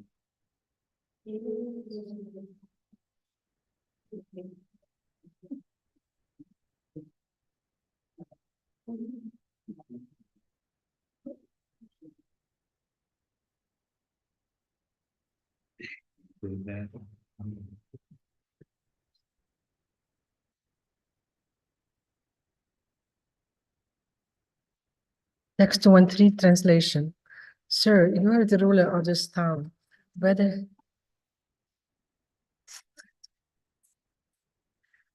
Hindu or Muslim, everyone is under your protection. Therefore, please call Nimai Pandita and make him leave the town. Purport. The word Thakura has two meanings. One meaning is God or a godly person, and another meaning is Kshatriya. Here, the Pasandi Brahmanas address the Kazi as Thakura, considering him the ruler of the town. There are different names by which to address the members of different castes. The Brahmanas are addressed as Maharaja, the Kshatriyas as Thakura, the Vaishyas as Setha or Mahajana, and the Shudras as Chaudhuri. This etiquette is still followed in northern India, where the Kshatriyas are addressed as Thakura Saha. The Prasadis went so far as to request the magistrate or Kari to have Sri Caitanya Mahāprabhu expelled from the town because of his introducing Harinama Sankirtana. Unfortunately, our Hare Krishna movement all over the world, especially in the civilized world of Europe and America, has become very popular.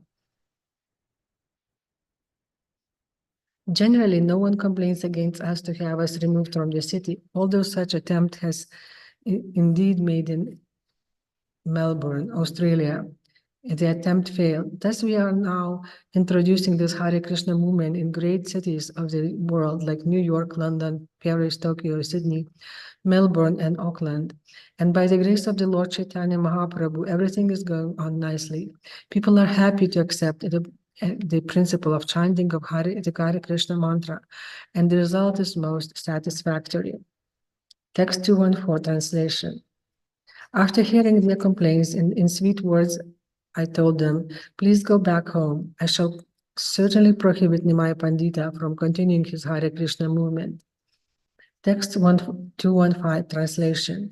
I know that Narayana is the supreme god of the Hindus, and I think that you are the same Narayana. This I feel with my mind. Text 16 translation.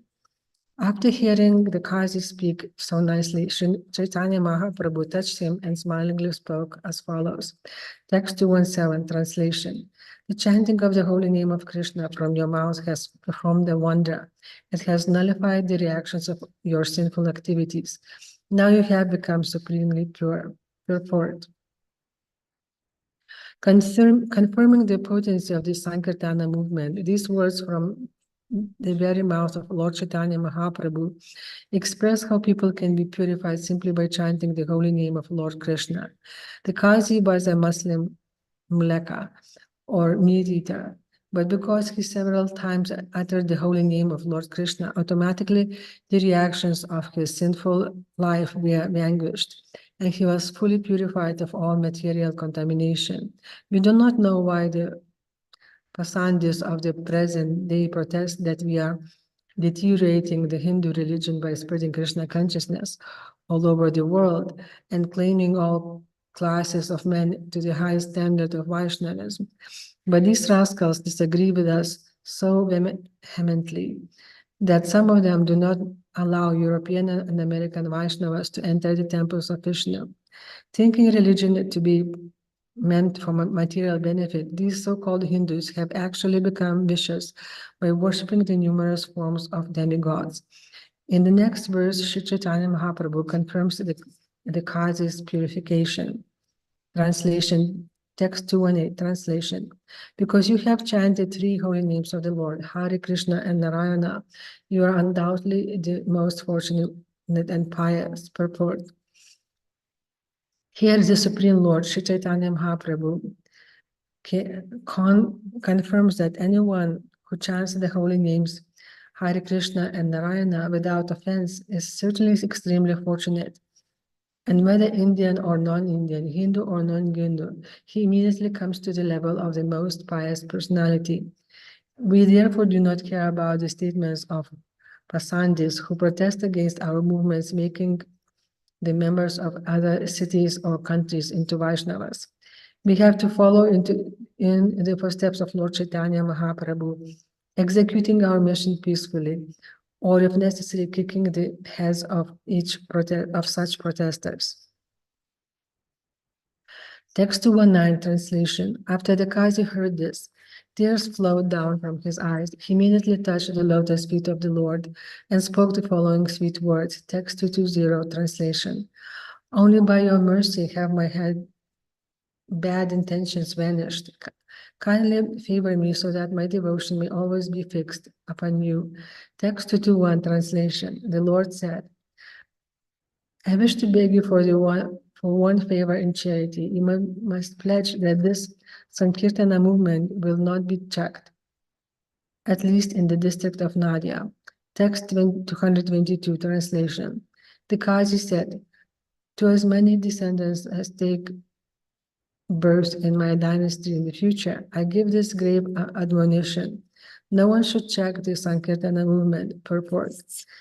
As a result of that grave injunction by the Qazi, even at present, the descendants of the Qazi family do not oppose the Sankirtana movement under any circumstances. Even during the great Hindu-Muslim riots in neighboring places, descendants of the Qazi honestly preserved the assurance given by their forefather. Text 223 translation. Hearing this, the Lord got up, chanting Hare Hare, following him. All the other Vaishnavas also got up, chanting the vibration of the holy name. Text 224 translation. Sri Caitanya Mahāprabhu went back to perform Kirtana, and the Qazi, his mind jubilant, went with him. Text 225 translation. The Lord asked the Qazi to go back home. Then the son of Mother Shatsi came back to his own home, dancing and dancing. Text 226 translation. This is the incident concerning the Qazi and the Lord's mercy upon him. Anyone who hears this is also freed from all offenses. Text 227 translation. One day the two brothers, Lord Nityananda Prabhu and Sri Caitanya Mahāprabhu, were dancing in the holy house of Srivasa Thakura. Text 228 translation. At that time, the calamity took place. Srivasa Thakura's son died. Yet Srivasa Thakura was not at all sorry.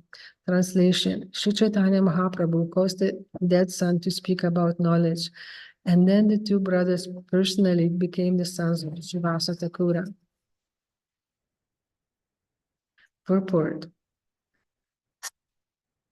This incident is described as follows by Srila Bhaktivinoda Thakura in his Amrita Pravada Bhasya.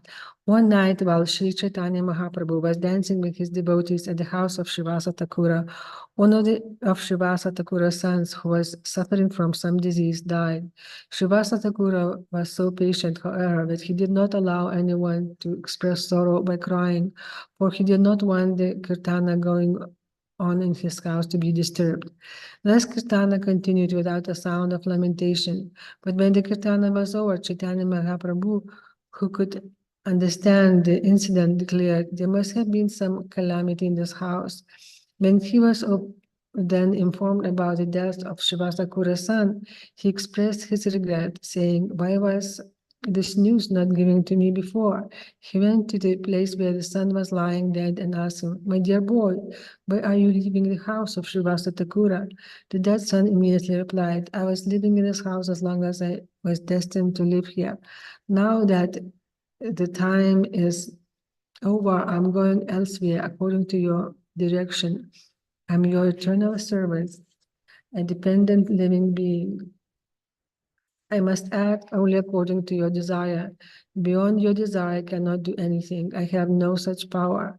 Hearing these words of the dead son, all the members of Srivasa Thakura family received transcendental knowledge.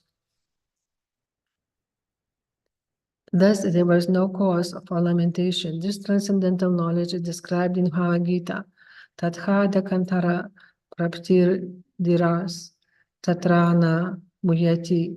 When someone dies, he accepts another body. Therefore, sober persons do not lament.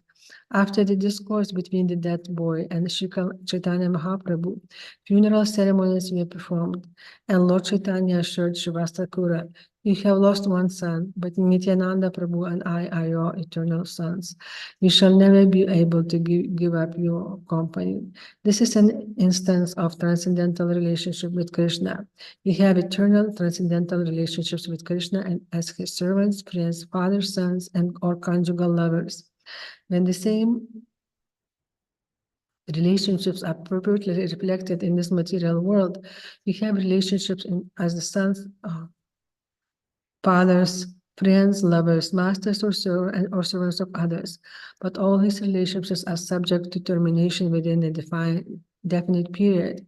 If we revive our relationship with Krishna, however, by the grace of Sri Caitanya Mahāprabhu, our eternal relationships will never break to cause our lamentation. Text 230, translation.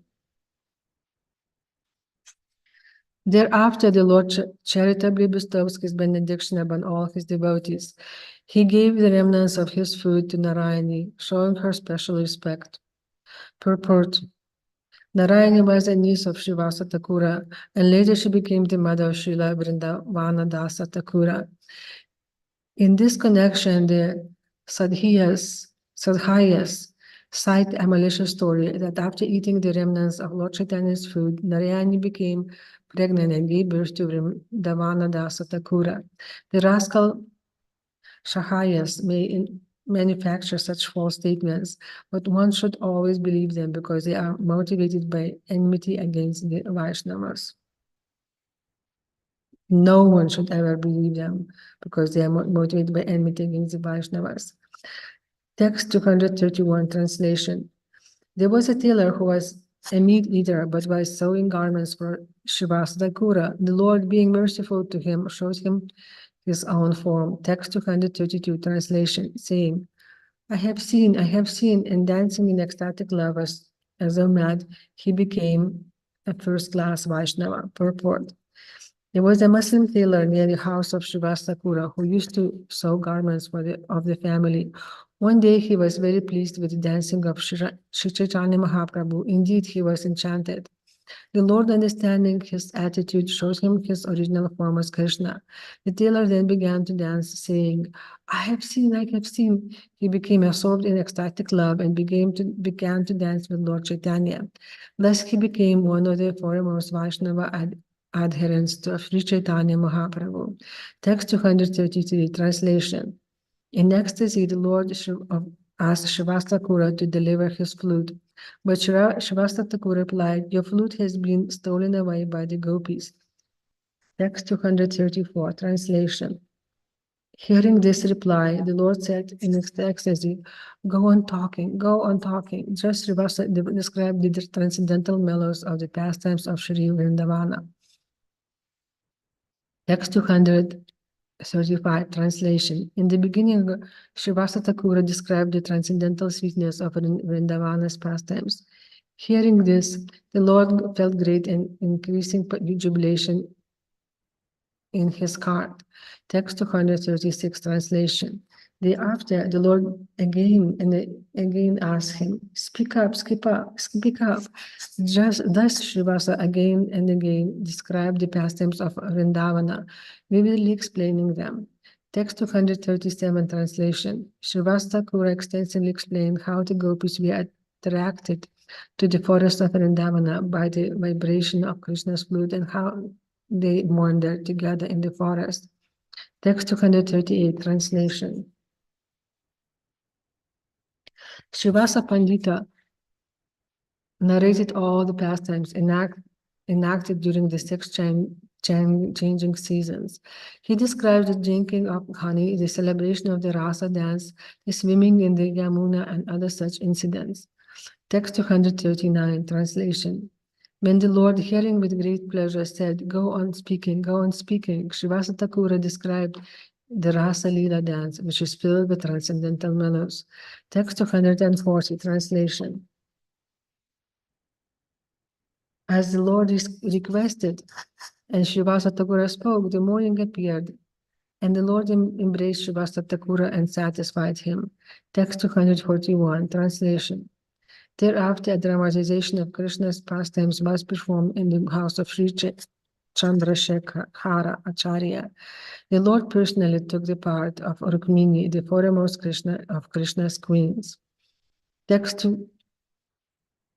242, translation. The Lord sometimes took the part of goddess Durga, Lakshmi, in the goddess of fortune, and the chief potency, Yogamaya. Sitting on a cot, he delivered love of Godhead to all the devotees present. Text 243, translation. One day, when Sri Caitanya Mahāprabhu had finished his dancing, a woman, the wife of a Brahmana, came there and caught hold of his lotus feet. Text 244, translation. As she took the dust of his lotus feet again and again, the Lord became unlimitedly unhappy. Purport. This holding of great personality's lotus feet is certainly very good for the person who takes the dust. But this example of Sri Caitanya Mahaprabhu's unhappiness indicates that a Vaishnava should not allow anyone to take dust from his feet. One who takes the dust of a great personality's lotus feet transfers his sinful activities to that great personality. Unless the person whose dust is taken is very strong, he must suffer the sinful activities of the person who takes the dust. Therefore, ordinarily, it should not be allowed. Sometimes in big meetings, people come to take some advantage by touching our feet. In account of this, sometimes we have to suffer from some disease. As far as possible, no outsider should be allowed to touch one's feet to take dust from them. Sri Caitanya Mahaprabhu personally showed this by this example, as explained in the next verse. Text 245, translation. Immediately he ran to the river Ganges and jumped in to counteract the sinful activities of that moment. Lord Nityananda and Haridasa Thakura caught him and raised him from the river. Purport. Sri Caitanya Mahaprabhu is God himself, but he was playing the part of a preacher. Every preacher should know that being allowed to touch a Vaishnava's feet and take dust may be good for the person who takes it, but it is not good for the person who allows it to happen. As far as possible, the practice should ordinarily be avoided. Only initiated disciples should be allowed to take this advantage and not others. Those who are full of sinful activities should generally be avoided. Text 246, translation. That night the Lord stayed in the house of Raja Acharya. In the morning the Lord took all his devotees and returned home. Text 247, translation. One day the Lord, in the ecstasy of gopis, was sitting in his house. Very morose in separation, he was calling, "Gopi, Gopi." Text 248. Translation. A student who came to see the Lord was astonished that the Lord was chanting, "Gopi, Gopi." Thus he spoke as follows. Text 249, translation. Why are you chanting the names of Gopi, Gopi instead of the holy names of Lord Krishna, which is so glorious? What pious result will you achieve by such chanting? Purport. It is said, Vaishnavera Kriya Mudra, Vineha na Vulyaya. No one can understand the activities of pure devotee. A student or neophyte devotee could not possibly understand why Sri Caitanya Mahaprabhu was chanting the name of the gopis. Nor should the student have asked the Lord about the potency of chanting Gopi Gopi. The neophyte student was certainly convinced of the piety in the chanting of Krishna's holy name, but this sort of attitude is also offensive. Dharma Vrata Yaga Hutadi Sarva Subha Kirtya Samyam Api pramada. To chant the holy name of Krishna in exchange for the achievement of piety is an offense. This was, of course, was unknown to the teacher. Thus he innocently asked, "What piety is there in the chanting of the name Gopi?" He did not know that there is no question of piety or impiety. The chanting of the holy name of Krishna or the holy name of Gopi is on the transcendental platform of loving affairs. Since he was not expert in understanding such transcendental activities, his question was merely impudent. Thus, Sri Caitanya Mahāprabhu, apparently greatly angry at him, reacted as follows. Text 250, translation. Hearing the foolish student, the Lord became greatly angry and rebuked Lord Krishna in various ways. Taking up a stick, he rose to strike the student. Purport. It is mentioned in Srimad Bhagavatam that when Uddhava came from Lord Krishna with a message for the gopis, all the gopis, especially Srimati Radharani, denounced Krishna in various ways. Such denunciations, however, reflect an exuberant loving attitude that an ordinary man cannot understand. When the foolish student questioned Lord Sri Caitanya Mahāprabhu, Lord Chaitanya similarly rebuked Lord Krishna in loving exuberance. When Sri Caitanya Mahāprabhu was in the mood of the gopis and the student advocated the cause of Sri Krishna, Lord Chaitanya was greatly angry. Seeing his anger, the foolish student, who was an ordinary atheistic Smarta Brahmana, foolishly misjudged him. Thus he and a party of students were ready to strike the Lord in retaliation. After this incident, Sri Caitanya Mahāprabhu decided to take sannyasa so that people would not commit offenses against him, considering him an ordinary householder. For in India, even now, a sannyasi is naturally offered respect. Text 251, translation. The student ran away in fear, and the Lord followed him, but somehow or other, the devotees checked the Lord. Text 252, translation. The devotees pacified the Lord and brought him home, and the student ran away in an assembly of other students. Text 253, translation. The Brahmana student ran to the place where the 1,000 students were studying together. There he described the incident to them. Purport.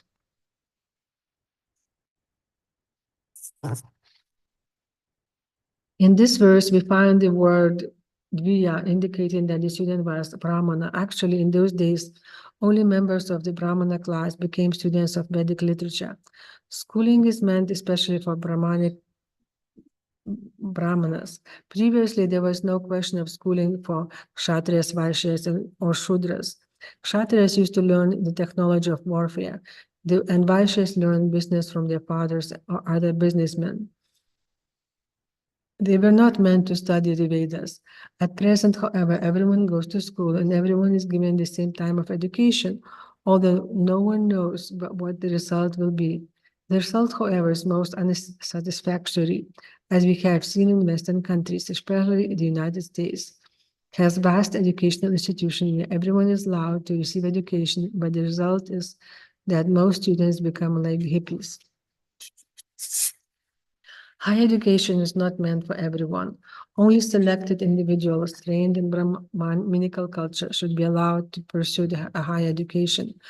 Educational institutions should not aim to teach technology, for a technologist cannot properly be called educated.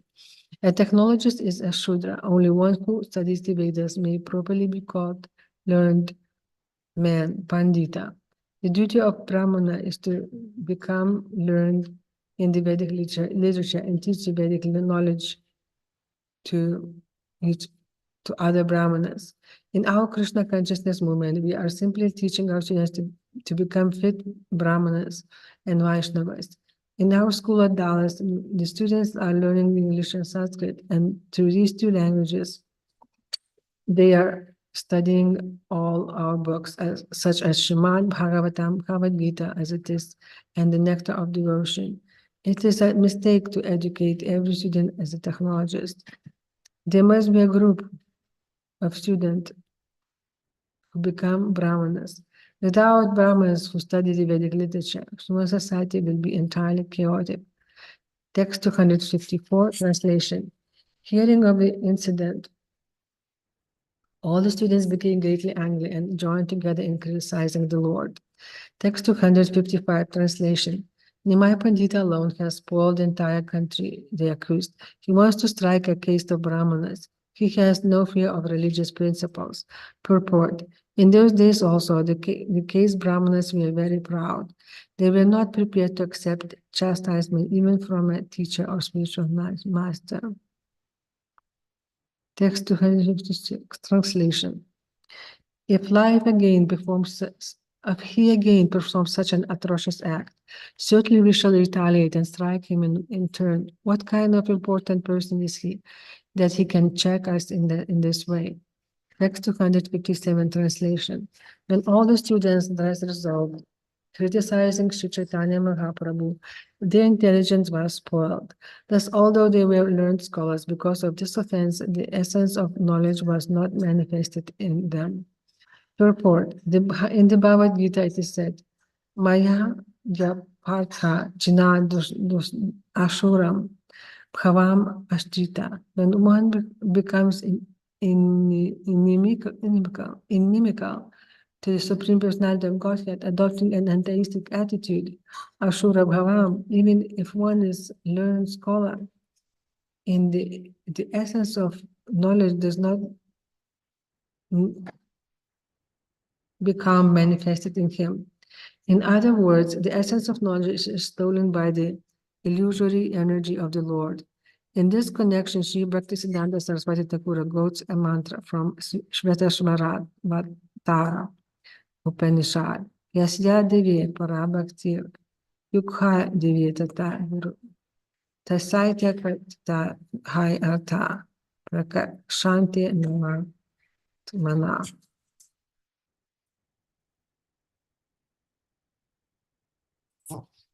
The purport of this verse is that one who is unflinchingly devoted to the Supreme Personality of Godhead, Vishnu, and similarly devoted to the spiritual master with no ulterior motive, becomes the master of all knowledge.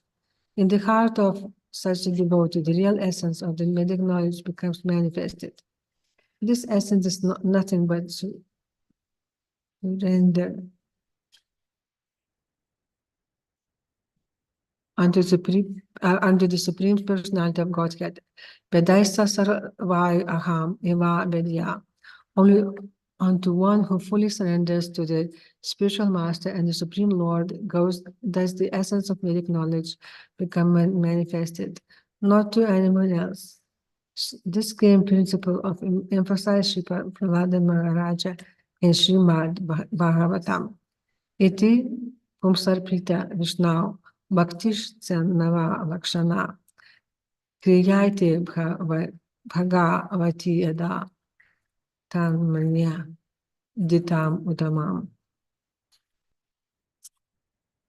A person who directly applies this 9th principle of hearing, chanting, remembering in the service of the Lord is to be understood as the greatly learned man who has assimilated the Vedic literatures very well.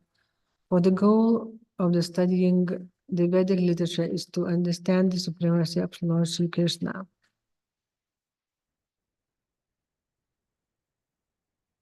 Sridhara Swami confirms in his commentary that first one must surrender to the spiritual master, then the process of devotional service will develop. It is not a fact that only one who diligently pursues an academic career can become a devotee. Even with no academic career, if one has full faith in the spiritual master and the Supreme Personality of Godhead, he develops in spiritual life and real knowledge of the Vedas. The example of Maharaja Khatvanga confirms this. One who surrenders is understood to have learned the subject matter of the Vedas very nicely. One who adopts this Vedic process of surrender learns devotional service and is certainly successful. One who is very proud, however, is unable to surrender either to the spiritual master or to the Supreme Personality of Godhead. Thus, he cannot understand the essence of any Vedic literature. Srimad Bhagavatam 11.11 point 18 declares, Shabha Brahmani Nishtato, Na Nishyata Pare Yadi, Shramastasya Shrama Pato, Hai Adhenum Iva Rakshat. If one is learned in the Vedic literature, but not devotee of Lord Vishnu, his work is a useless waste of labor, just like the keeping of a cow that does not give milk. Anyone who does not follow the surrendering process but is simply interested in academic career cannot make any advancement.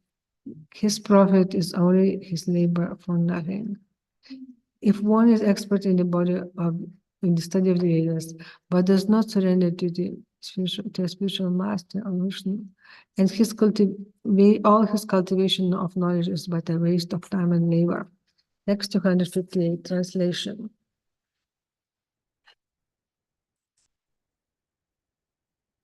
But the proud student community did not become submissive. In the contrary, the students spoke of the incident anywhere and everywhere. In a laughing manner, they criticized the Lord. Text 259, translation. Lord Sri Caitanya Mahāprabhu, being omniscient, could understand the degradation of these students. Thus he sat at home, contemplating how to rescue them. Text 260, translation. All the so-called professors and scientists and their students generally follow the regulative principles of religion, positive activities and austerities, the Lord thought. Yet at the same time, they are blasphemers and rogues. Purport. Here is this depiction of materialists who have no knowledge of devotional service. They may be very religious and may work very systematically or perform austerities and penances. But if they blaspheme the Supreme Personality of Godhead, they are nothing but rogues. This is confirmed in the Hari Bhakti Sudho Daya. Bhagavad Bhakti Hinasya Jatih Shastram Japas Tapa. Apranasya Saiva Dehasya Mandam Loka Ranyanam.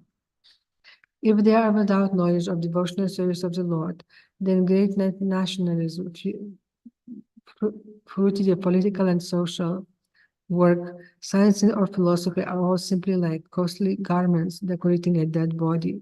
The only signs of persons advancing to these principles is that they are not devotees. They are always blasphemous towards the Supreme Personality of Godhead and his devotees. Text 261. Translation. If I do not induce them to take to devotional service because of committing the offense of blasphemy, none of these people will be able to take it to it. Text 262, translation. I have come to deliver all the fallen souls, but now just the opposite has happened. How can these rogues be delivered? How may they be benefited? Text 263, translation. If these rogues offered me obeisances, the reactions of their sinful activities will be nullified. Then if I induce them, they will take to devotional service. Text 264, translation. I must certainly deliver all these fallen souls who blaspheme me and do not offer me obeisances. Text 265, translation. I shall accept the sannyasa order of life, and thus people will offer me their obeisances, thinking of me as a member of a renounced order. Purport. Among the members of Varnashrama institutions, social orders, Brahmana, Kshatriya, Vaishya, and Shudra. The Brahmana is considered the foremost for he is the teacher and spiritual master of all the other Varnas. Similarly, the spiritual orders, Brahmacharya, Grahastha, Vanaprastha, and Sannyasa. The Sannyasa order is the most elevated. Therefore,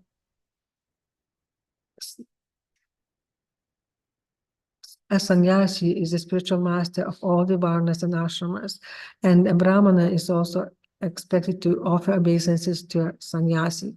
Unfortunately, however, caste brahmanas do not offer obeisances to Vaishnava sannyasi. They are so proud that they do not offer obeisances even to Indian sannyasis, or to speak of European and American sannyasis. Sri Caitanya Mahāprabhu, however, expected that even the caste of brahmanas would offer respectful obeisances to a sannyasi, because 5,000 years ago, the social custom was to offer obeisances immediately at to any sannyasi, known or unknown.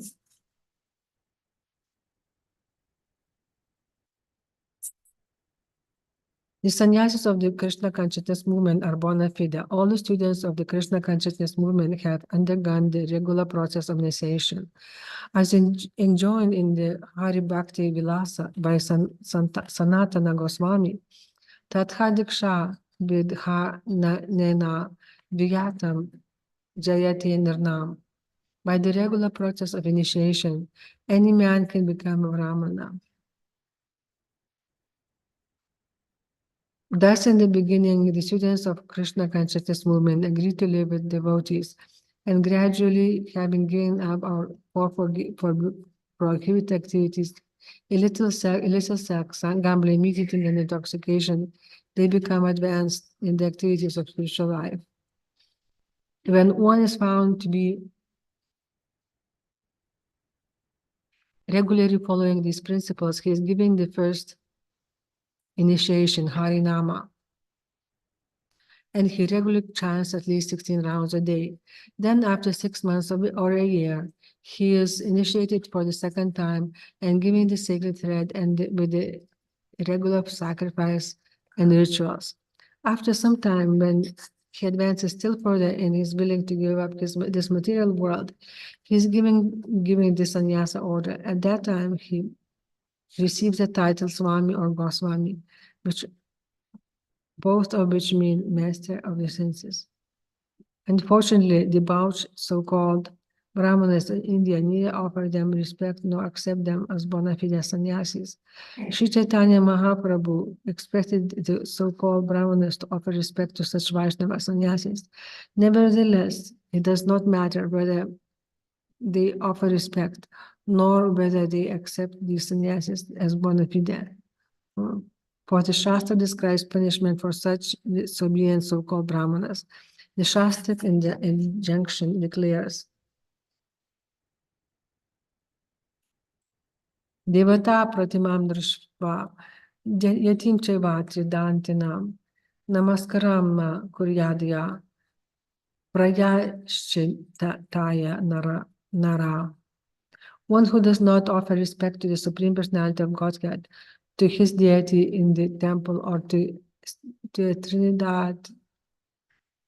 Tridandi sannyasi must undergo prayashchita, atonement. If one does not offer obeisances to such sannyasi, the prescribed prayashchita is to fast for 1 day.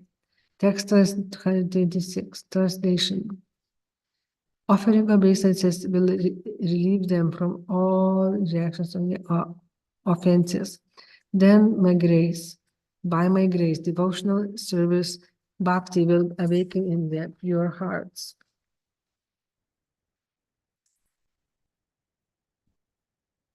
According to the Vedic injunctions, only a Brahmana may be offered sannyasa. The Shankara Sampradaya, Ekananda Sannyasa Sampradaya awards the sannyasa order only to caste Brahmanas or born Brahmanas. But in the Vaishnava system, even one not born in Brahmana family may be made a Brahmana according to the direction of the Hari Bhakti Vilasa. Tatha Diksha Vihanena Diyatvam Jayate Naram. Any person from any part of the world may be made a Brahmana by the regular process of initiation, and when he follows Brahminical behavior, observing the principle of abstaining from intoxication, illicit sex, meat eating, and gambling, he may be offered sannyasa. All the sannyasis in the Krishna consciousness movement who are preaching all over the world are regular Brahmana sannyasis. Thus, the so-called caste brahmanas should not object to offering them respectful obeisances. By offering such obeisances as recommended by Sri Chaitanya Mahaprabhu, they will diminish their offenses and automatically awaken to the natural position of devotional service. As it is said, Nitya Siddha Krishna Prema, Sadhya Kabhu Naya. Krishna Prema can be awakened in a purified heart. The more we offer obeisances to sannyasis, especially Vaishnava sannyasis, the more we diminish our offenses and purify our hearts. Only in the purified heart can Krishna Prema awaken. This is a process of Sri Chaitanya Mahaprabhu's cult, the Krishna consciousness movement. Text 267, translation. All the unfaithful rooks of this world can be delivered by this process. There is no alternative. This is the essence of the argument. Text 268, translation. After coming to this firm conclusion, the Lord continued to stay at home. In the meantime, Keshava Bharati came to the town of Madhya. Text 256, text 269. If the Lord offered him respectful obeisances and invited him to his house, after feeding him sumptuously, he submitted to him his petition. Purport. According to the system of Vedic society, whenever an unknown sannyasi comes to a village or town, someone must invite him to take prasadam at his home. Sannyasis generally take prasadam in the house of Brahmana because the Brahmana worships the Lord Nityananda, the Lord Narayana Shila or Shalagrama Shila, and therefore there is prasadam that the sannyasi may take. Keshava Bharati accepted the invitation of Sri Chaitanya Mahaprabhu. Thus the Lord had a good opportunity to explain his desire to take his sannyasa from him. Text 270, translation.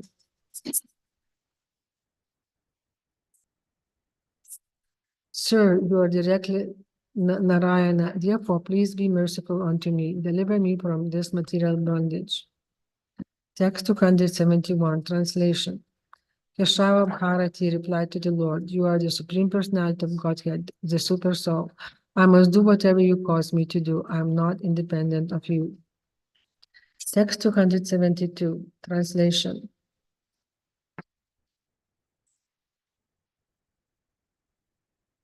Purport. After saying this, Keshava Bharati, the spiritual master, went back to his village, Katva. Lord Chaitanya Mahaprabhu went there and accepted the renounced order of life, sannyasa. Purport. At the end of his 24th year, at the end of the fortnight of the waxing moon, Sri Chaitanya Mahaprabhu left Navadvipa and crossed the river Ganges at a place known as Nidayara Ghata. Then he reached Kantaka Nagara or Katoya, Katva, where he accepted Ikadanda Sannyasa, according to Sanskrit system. Since Keshava Bharati belonged to the Caritamrta sect, he could not initiate Chaitanya Mahaprabhu into Vaishnava Sannyasa order, whose members carry the Tridanda. Chandrasekhara Acharya assisted in the routine ceremonial work of the Lord's acceptance of sannyasa. By the order of the Sri Chaitanya Mahaprabhu, Kirtana was performed for an entire day, and at the end of the day, the Lord shaved off his hair. On the next day, he became a regular sannyasi with one rod, Ekadanda. From that day on, his name was Sri Krishna Chaitanya. Before that, he was known as Nimai Pandita. Sri Chaitanya Mahaprabhu in the sannyasa order traveled all over Radha Desha, the region where the Ganges River cannot be seen. Keshava Bharati accompanied him for some distance. Text 273, translation. When Sri Chaitanya Mahaprabhu accepted sannyasa, the three personalities were with him to perform all the necessary activities. They were Nityananda Prabhu, Chandra Shekharacharya, and Mukunda Datta. Text 274, translation. Thus, I have summarized the incidents of the Adi Lila. Srila Vrindavana Dasa Thakura has described them elaborately in his Caitanya Bhagavata, text 275, translation. The same Supreme Personality of Godhead who appeared as son of Mother Yasoda has now appeared as the son of Mother Shatsi, relishing 4 kinds of devotional activities. Purport: servitude, friendship, parental affection, and conjugal love for the Supreme Personality of Godhead are the basis of the 4 kinds of devotional activities. In Shanta, the marginal stage of devotional service, there is no activity, but above the Shanta humor are servitude, friendship, parental affection, and conjugal love, which represent the gradual growth of devotional service to higher and higher platforms. Text 276, translation. To taste the mellows of Srimati Radharani's loving affairs in her relationship with Krishna, and to understand the reservoir pleasure in Krishna, Krishna himself, as Sri Caitanya Mahāprabhu, accepted the mood of Radharani. Purport: in this connection, Srila Bhaktisiddhanta Saraswati Thakura writes in his Anubhayasya, Shri Gaura Sundara is Krishna himself, with the attitude of Srimati Radharani. Sri Chaitanya Mahāprabhu never gave up the attitude of the gopis. He remained everlastingly predominant by Krishna and never accepted the part of the predominator by imitating conjugal love with any unordinary woman, as Sahayas generally do. He never placed himself in the position of debauchee. Lusty materialists, like the members of the Sahaya Sampradaya, hanker after women, even others' wives. But when they try to ascribe the responsibility for their lusty activities to Sri Chaitanya Mahāprabhu, they become offenders to Swarupa Damodara and Srila Vrindavana Dasa Thakura.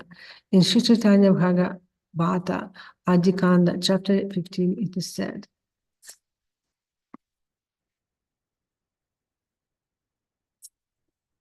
Sabipara strita prati nahi parihasa stridekhi durya prabhu kayana eka pasha. Sri Chaitanya Mahāprabhu never even joked with others' wives. As soon as he saw a woman coming, he would immediately give her ample room to pass without talking. He was extremely strict regarding the association of women. The Sahayas, however, posed as followers of Sri Chaitanya Mahāprabhu, although they indulged in lusty affairs with women. In his youth, Lord Chaitanya was very humorous with everyone, but he never joked with any woman, nor in this incarnation did he talk about women. The Gauranga Nagari party is not approved by Sri Chaitanya Mahāprabhu or Vrindavana Dasa Thakura. Even though one may offer all kinds of praise to Chaitanya Mahāprabhu, one should strictly avoid worshipping him as the Gauranga Nagara. The personal behavior of Sri Chaitanya Mahāprabhu and the verses written by Sri Vrindavana Dasa Thakura have completely repudiated the lusty desires of the Gauranga Nagaris. Text 277, translation.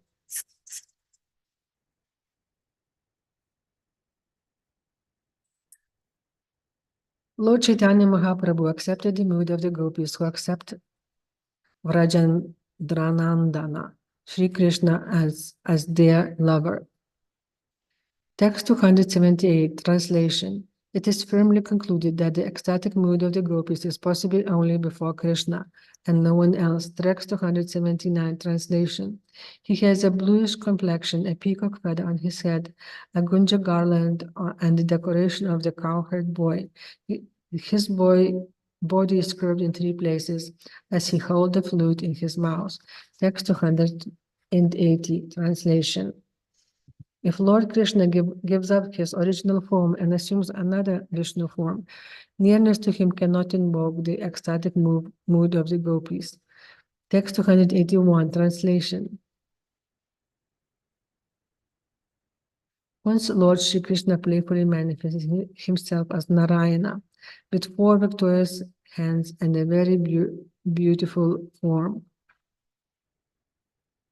When the gopis saw this exalted form, however, their ecstatic feelings were crippled. Even a learned scholar, therefore, cannot understand the gopis' ecstatic feelings, which are firmly fixed upon the original form of Lord Krishna, as the son of Nanda Maharaja. The wonderful feelings of the gopis in ecstatic Paramadasa with Krishna constitute the greatest mystery on spiritual life. Purport. This is a quotation from Lalita Madhava, 6.54 by Srila Rupa Goswami. Text 282. Translation. During the season of springtime, when the Rasa dance was going on, suddenly Krishna disappeared from the scene, indicating that he wanted to be alone with Srimati Radharani. Text 283. Translation. Krishna was sitting in a solitary bush waiting for Srimati Radharani to pass by, but while he was searching, the gopis arrived there like a phalanx of soldiers. Text 284. Translation. Just see, the gopis said, seeing Krishna from a distant place. Here within a bush is Krishna, the son of Nanda Maharaja. Text 285. Translation. As soon as Krishna saw all the gopis, he was struck with emotion. Thus he could not hide himself, and out of fear, he became motionless. Text 286. Translation. Krishna assumed his four-armed Narayana form and sat there. When all the gopis came, they looked at him and spoke as follows. Text 287. Translation. He's not Krishna. He's the Supreme Personality of Godhead, Narayana. After seeing this, they offered obeisances and the following respectful prayers. Text 288. Translation.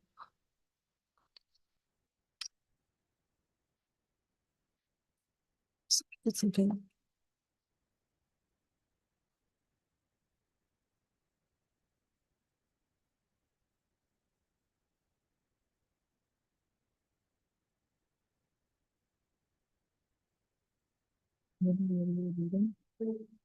Yeah, 288. Text 288.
O Lord Narayana, we offer our respectful obeisances unto you. Kindly be merciful to us. Give us the association of Krishna and thus vanquish our lamentation. Purport.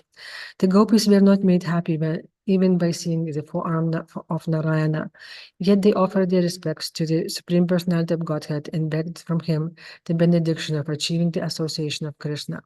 Such is this ecstatic feeling of the gopis. Text 289. Translation. After seeing this, and offering obeisances, all the gopis dispersed. Then Srimati Radharani came and appeared before Lord Krishna. Text 290. Translation. When the Lord Krishna saw Radharani, he wanted to maintain the four-armed form to joke with her. Text 291. Translation. In front of Srimati Radharani, Sri Krishna had to hide the two extra arms. He tried his best to keep four arms before her, but he was completely unable to do so. Text 292 translation. The influence of Radharani's pure ecstasy is so inconceivably great that it forced Krishna to come to his original two-armed form. Text 293 translation. Prior to Rasa dance, Lord Krishna hid himself in a grove just to have fun. When the gopis came, their eyes resembling those of a deer, by his sharp intelligence, he exhibited his beautiful four-armed form to hide himself. But when Srimati Radharani came here, Krishna could not maintain his four arms in her presence. This is the wonderful glory of her love. Purport. This is a quotation from Ujjivala Nilamani, Nayika Heda 7 by Srila Rupa Goswami. Text 294 translation. Father Nanda, the king of Rajabhumi, is now Jagannatha Mishra, the father of Caitanya Mahāprabhu, and Mother Yasoda, the queen of Rajabhumi, is now Shatsi Devi, Lord Chaitanya's mother. Text 295 translation. The former son of Nanda Maharaja is now Sri Caitanya Mahaprabhu, and the former Baladeva Krishna brother is now Nityananda Prabhu, the brother of Lord Chaitanya. Text 296 translation. Sri Nityananda Prabhu always feels the ecstatic emotions of paternity, servitude, and friendship. He always assists Sri Chaitanya Mahaprabhu in that way. Text 297 translation. Sri Nityananda Prabhu overflooded the entire world by distributing transcendental loving service. No one can understand his character and activities. Text 298 translation. Srila Advaita Acharya Prabhu appeared as an incarnation of a devotee. He is in the category of Krishna, but he descended to this earth to propagate devotional service. Text 299 translation. His natural emotions were always on the platform of fraternity and servitude, but the Lord sometimes treated him as his spiritual master. Text 300 translation. All the devotees of Sri Caitanya Mahaprabhu, headed by Srivasa Thakura, have their own emotional humors in which they render service unto him. Text 301 translation. Personal associates like Gadadhara, Swarupa Damodara, Ramananda Raya, and the six Goswamis, headed by Rupa Goswami, are all situated in their respective transcendental humors. Thus, the Lord submits to various positions in various transcendental mellows. Purport. In verses 296 through 301, the emotional devoted service of Sri Nityananda, Sri Advaita Prabhu, and others has been fully described. Describing such individual service, Gaura Ganodesha Dipika declares that although Lord Chaitanya Mahaprabhu appeared as a devotee, he is none other than the son of Nanda Maharaja. Similarly, although Sri Nityananda Prabhu appeared as Lord Chaitanya's assistant, he is none other than Baladeva, the carrier of the plow. Advaita Acharya is the incarnation of Sadashiva from the spiritual world. All the devotees headed by Srivasa Thakura are his marginal energy, whereas the devotees headed by Gadadhara Pandita are manifestation of his internal potency. Sri Chaitanya Mahaprabhu, Advaita Prabhu, and Nityananda Prabhu all belong to Vishnu Tattva category. Because Lord Chaitanya is an ocean of mercy, he is addressed as Mahaprabhu, whereas Nityananda and Advaita, being two great personalities who as Lord Chaitanya, are addressed as Prabhu. Thus, there are two Prabhus and one Mahaprabhu. Gadadhara Goswami is a representative of a perfect Brahmana spiritual master. Srivasa Thakura represents a perfect Brahmana devotee. These five are known as the Pancha Tattva. Text 302 translation. In Krishna Lila, the Lord's complexion is blackish. Holding his flute to his mouth, he enjoys as a cowherd boy. Now this self-same person has appeared with a fair complexion, sometimes acting as a Brahmana and sometimes accepting the renounced order of life. Text 303 translation. Therefore, the Lord himself, accepting the emotional ecstasy of the gopis, now addresses the son of Nanda Maharaja, O master of my life, O my dear husband. Text 304 translation. He is Krishna, yet he has accepted the mood of the gopis. How is so? It is inconceivable character of the Lord, which is very difficult to understand. Purport. Krishna's accepting the part of the gopis is certainly contradictory according to any mundane calculations, but the Lord, by his inconceivable character, may act like the gopis and feel separation from Krishna, although he is Krishna himself.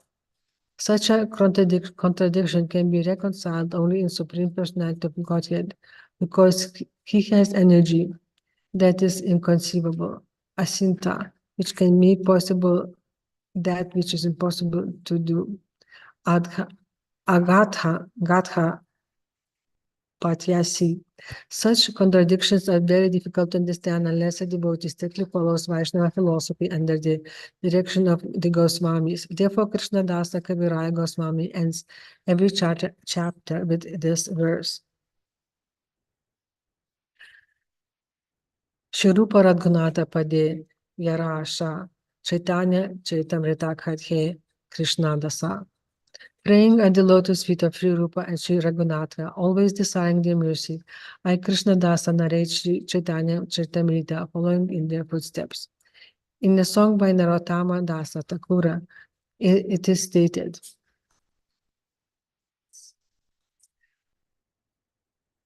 Rupa Adhoratha Pade Ha Ibe Akuti, Kabe Hama Bujahaba Se Yugala Piriti. The conjugal love between Radha and Krishna, which is called Yugala Piriti, is not understandable by mundane scholars, artists, and poets. It is simply understood by devotees who strictly follow the footsteps of the strict Goswamis. Sometimes so-called artists and poets try to understand the love affairs of Radha and Krishna, and they publish cheap books of poetry and pictures on the subject. Unfortunately, however, they do not understand the transcendental affairs of Radha and Krishna, even to the smallest degree. They are simply meddling in a matter in which they are not fit even to enter. Text 305. One cannot understand the contradiction of Lord Chaitanya character by putting forward mundane logic and arguments. Consequently, one should not maintain doubts in this connection. One should simply try to understand the inconceivable energy of Krishna. Otherwise, one cannot understand how such contradictions are possible. Text 306. The pastimes of Sri Krishna Chaitanya Mahāprabhu are inconceivable and wonderful. His ecstasy is wonderful. His qualities are wonderful, and his behavior is wonderful. Text 307. If one simply adheres to mundane arguments and therefore does not accept this, he will boil in the hell of Kumbhipaka. For him there is no deliverance. Kumbhipaka, type of hellish condition, is described in Srimad Bhagavatam, wherein it is said that a person who cooks living birds and beasts to satisfy his tongue is brought before Yamaraya after death and punished in the Kumbhapika hell. There he is put into boiling oil called Kumbhipaka, from which there is no deliverance. Kumbhipaka is meant for persons who are unnecessarily envious.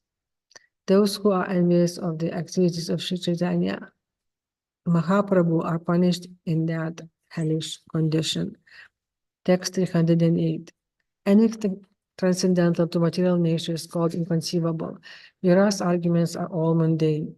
Since mundane arguments cannot touch transcendental subject matters, one should not try to understand transcendental subjects through mundane arguments. No car here. No car. Car My car is, 0142. no, it's white Lexus. Here in that side. Yeah.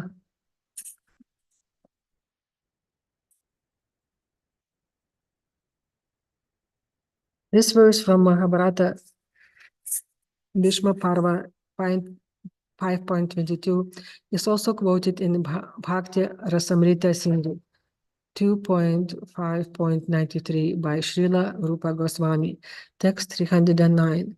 Only a person who has firm faith in the wonderful pastimes of Lord Sri Caitanya Mahāprabhu can approach his lotus feet. Text 310. In this discourse, I have explained the essence of the devotional conclusion. Anyone who cares this develops an unalloyed devotional service to the Lord. Text 311. If I repeat what is already written, I may thus relish the purport of this scripture. Text 312. We can see in the scripture Srimad Bhagavatam the conduct of its author Sri Vyasadeva. After speaking the narration, he repeats it again and again. Purport. At the end of Srimad Bhagavatam, in the 12th canto, the 12th chapter contains 43 verses in which Sri Krishna Dvaipayana Vedavyasa recapitulates Srimad Bhagavatam's entire subject matter. Sri Krishna Dasa Kaviraya Goswami wants to follow in the footsteps of Sri Vyasadeva by recapitulating by the 17 chapters of Sri Caitanya Caritamrta Adi Lila. Text 313. Therefore, I shall enumerate the chapters of the Adi Lila. In the first chapter, I offer obeisances to the spiritual master, for this is the beginning of auspicious writing. Text 314. The second chapter explains the truth of Sri Caitanya Mahāprabhu.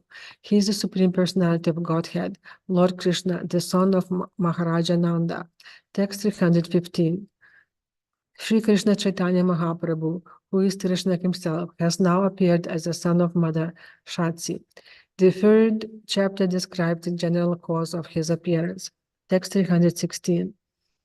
The third chapter specifically describes the distribution of love of Godhead. It also describes the religion of the age, which is simply to distribute the holy name of Lord Krishna and propagate the process of loving him. Text 317. The fourth chapter describes the main reason for his appearance, which is to taste the mellows of his own transcendental loving service and his own sweetness. Text 318. The fifth chapter describes the truth of Lord Nityananda Prabhu, who is none other than Balarama, the son of Rohini. Text 319. The sixth chapter considers the truth of Advaita Acharya. He is an incarnation of Mahavishnu. Text 320. The seventh chapter describes the Panchatattva, Sri Caitanya Prabhu Nitya.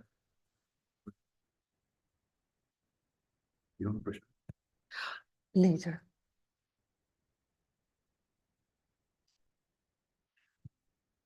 We need to catch up. That's what I'm reading during dinner.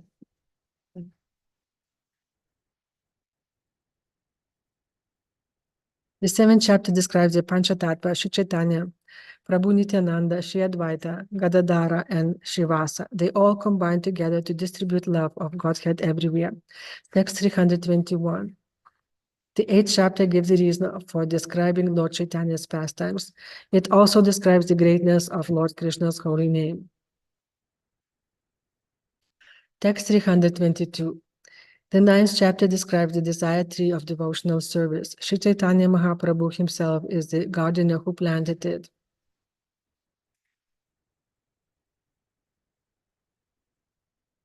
Text 323. The 10th chapter describes the branches and sub-branches of the main trunk and the distribution of their fruits.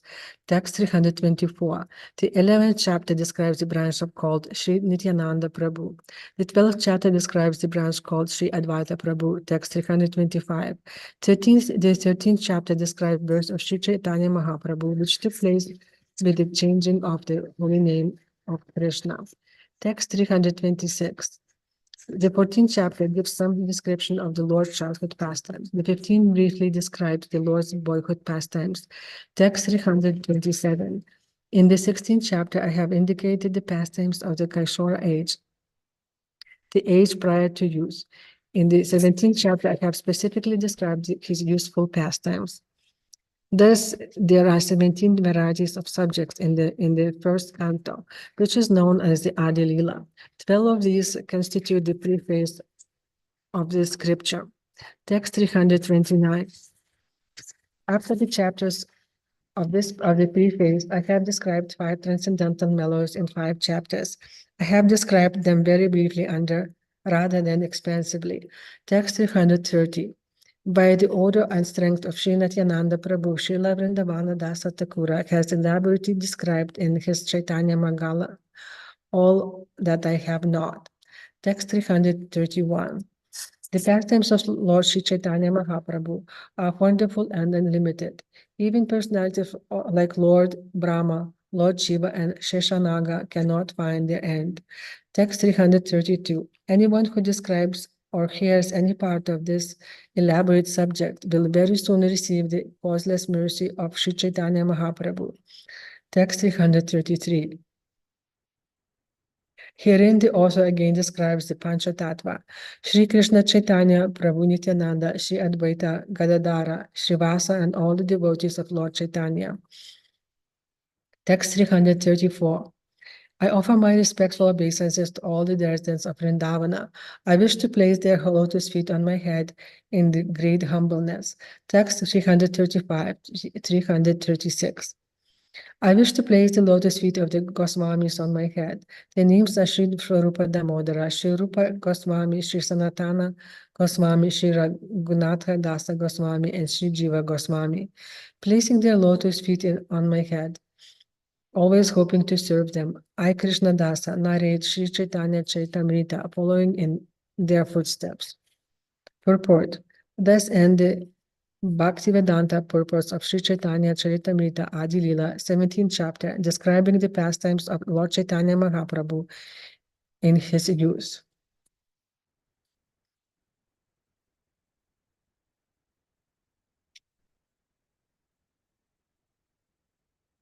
Now, Madhya Lila, chapter 1. The later pastimes of Lord Sri Chaitanya Mahaprabhu.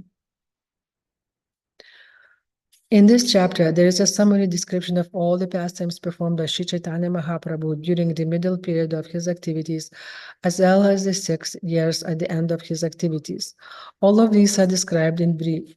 There is also a description of Sri Chaitanya Mahaprabhu's ecstasy that occurred when he recited the verse beginning Ya Kaumara Hara, as well as description of how that ecstasy was explained in the verse beginning Priya Soyam Krishna by Srila Rupa Goswami. Because he wrote that verse, Srila Rupa Goswami was specifically blessed by the Lord. There is also a description of many books written by Srila Rupa Goswami, Srila Sanatana Goswami, and Srila Jiva Goswami. There is also a description of the meeting between Sri Chaitanya Mahaprabhu, Srila Rupa Goswami, and Srila Sanatana Goswami in the village known as Ramakeli. Even a person with no knowledge can immediately acquire all knowledge simply by the benediction of Sri Chaitanya Mahaprabhu. Therefore, I am praying to the Lord for his causeless mercy upon me. Text 2. I offer my respectful obeisances unto Krishna Chaitanya.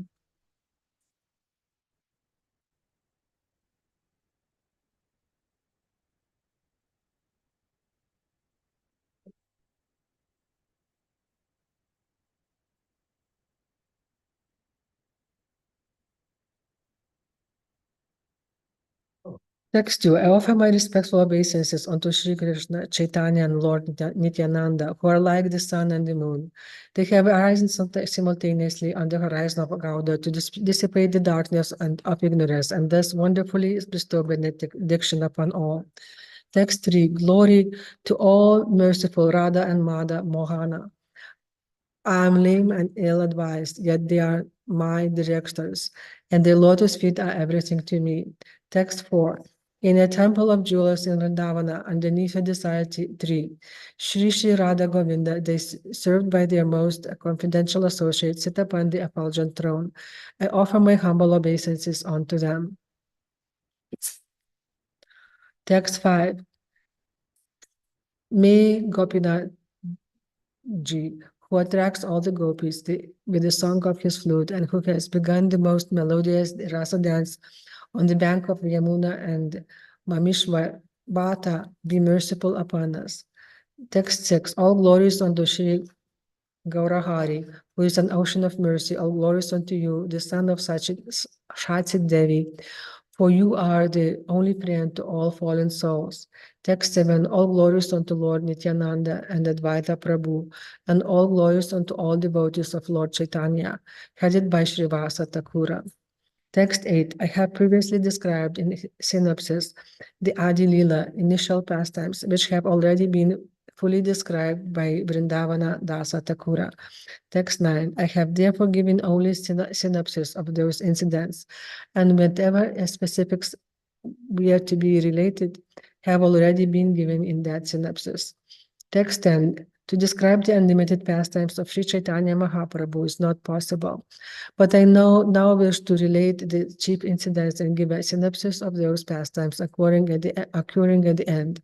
Text 11 to 12. I shall describe only in synopsis that portion which Vrindavana Dasa Thakura has described very elaborately in his book Chaitanya Mangala. Whatever incidents are outstanding, however, I shall later elaborate.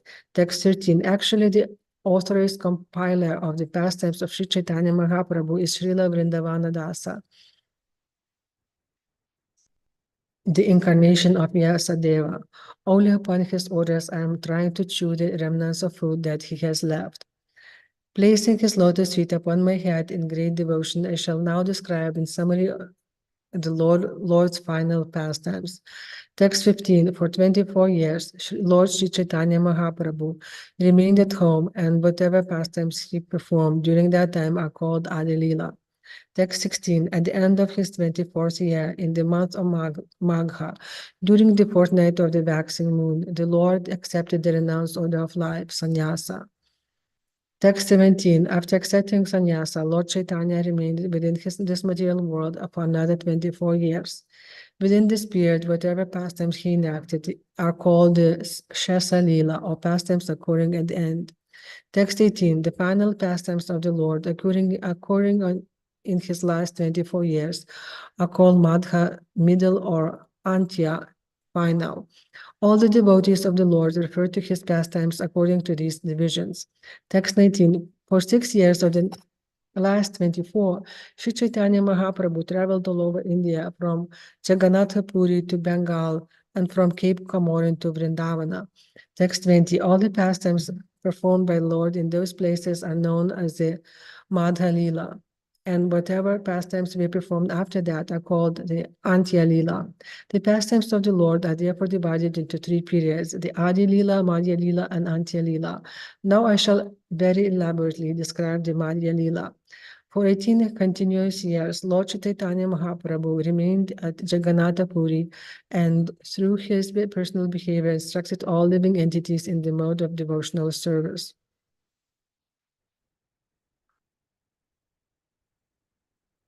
Of these 18 years at Jagannath Puri, Sri Chaitanya Mahaprabhu spent 6 years with his many devotees. By chanting and dancing, he introduced the loving service of the Lord. Text 24, Lord Chaitanya Mahaprabhu sent Nityananda Prabhu from Jagannath Puri to Bengal, which is known as Gauda Desha, and Lord Nityananda Prabhu overflooded that country by the transcendental loving service of the Lord.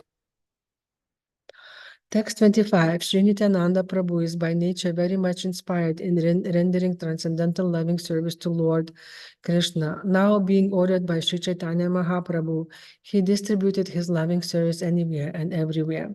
Text 26, I offer innumerable obeisances unto the lotus feet of Sri Nityananda Prabhu, who is so kind that he spread the service of Sri Chaitanya Mahaprabhu all over the world.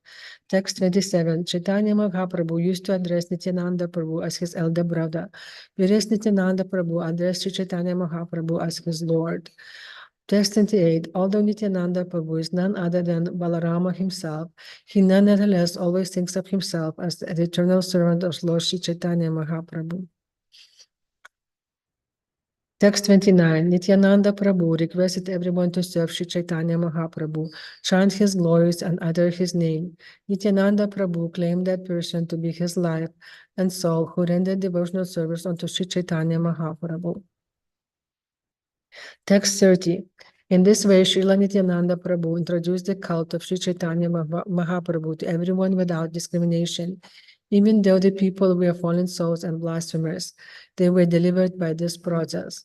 Text 31, Lord Sri Chaitanya Mahaprabhu then sent the two brothers, Srila Rupa Goswami and Srila Sanatana Goswami, to Vraja. By his order, they went to Sri Vrindavana Dhama. Text 32, after going to Vrindavana, the brothers preached devotional service and discovers many places of pilgrimage. They specifically initiate the service of Madana Mohana and Govindaji. Text 33, both Rupa Goswami and Sanatana Goswami brought various scriptures of Vrindavana and collected the essence of these by compiling many scriptures on devotional service. In this way, they delivered all the rascals and fallen souls. Text 34, the Goswamis carried out the preaching work of devotional service on the basis of an analytical study of all confidential Vedic literatures. This was in compliance with the order of Sri Chaitanya Mahaprabhu. Thus, one can understand the most confidential devotional service of Vrindavana. Text 35, some of the books compiled by Sri Sanatana Goswami via the Hari Bhakti Vilasa, Bharad Bhagavatamrta, Dashama Tripani, and Dashama Charita. Text 36, we have already given the names of 4 books compiled by Sanatana Goswami. Similarly, Srila Rupa Goswami has also compiled many books which no one can ever count. Text 37, I shall therefore enumerate the chief books compiled by Srila Rupa Goswami. He has described the pastimes of Vrindavana in 100,000 verses. Text 38, the books compiled by Srila Rupa Goswami include Bhakti Rasamrita Sindhu, Vidakha Madhava, Ujvala Nilamani, and Lalita Madhava. Text 39 to 40. Srila Rupa Goswami also compiled Dana Kali Kaumundi, Sta Vavali, Lila Chanda, Padyavali, Govinda Virudavali, Mathura Mahāprabhu, and Nataka Varnana. Text 41. Who can count the rest of the books headed by Laghu Bhagavatamrta, written by Srila Rupa Goswami? He has described the pastimes of Vrindavana in all of them. Text 42. Sri Rupa Goswami's nephew, Sri Jiva Goswami, has compiled so many books on devotional service, but there is no counting them. Text 43. In Sri Bhagavata Sandarbha, Sri Jiva Goswami has written conclusively about the ultimate end of devotional service. Text 44. The most famous and formidable transcendental literature is the book called Gopala Kampu. In this book, the eternal pastimes of the Lord are established, and the transcendental mellows enjoyed in Vrindavana are completely described. Text 45. Thus, Srila Rupa Goswami, Sanatana Goswami, and their nephew Srila Jiva Goswami, as well as practically all of their family members, lived in Vrindavana and published important books on devotional service. Text 46. The first year after Sri Chaitanya Mahaprabhu accepted the announced order of life, all the devotees headed by Sri Advaita Prabhu went to see the Lord at Jagannatha Puri. Text 47. After attending the Ratha Yatra ceremony at Jagannatha Puri, all the devotees remained there for 4 months, greatly enjoying the company of Sri Chaitanya Mahaprabhu by performing kirtana, chanting and dancing. Text 48. At the time of departure, the Lord requested all of the devotees, please come here every year to see the Ratha Yatra festival of Lord Jagannath's journey to Gundika temple. The text 49, following the order of Sri Chaitanya Mahaprabhu, all the devotees used to visit Lord Chaitanya Mahaprabhu every year. They would see Gundika festival at Jagannatha Puri and then return home after 4 months. Text 50. For 20 consecutive years, this meeting took place, and the situation became so intense that the Lord and the devotees could not be happy without meeting one another.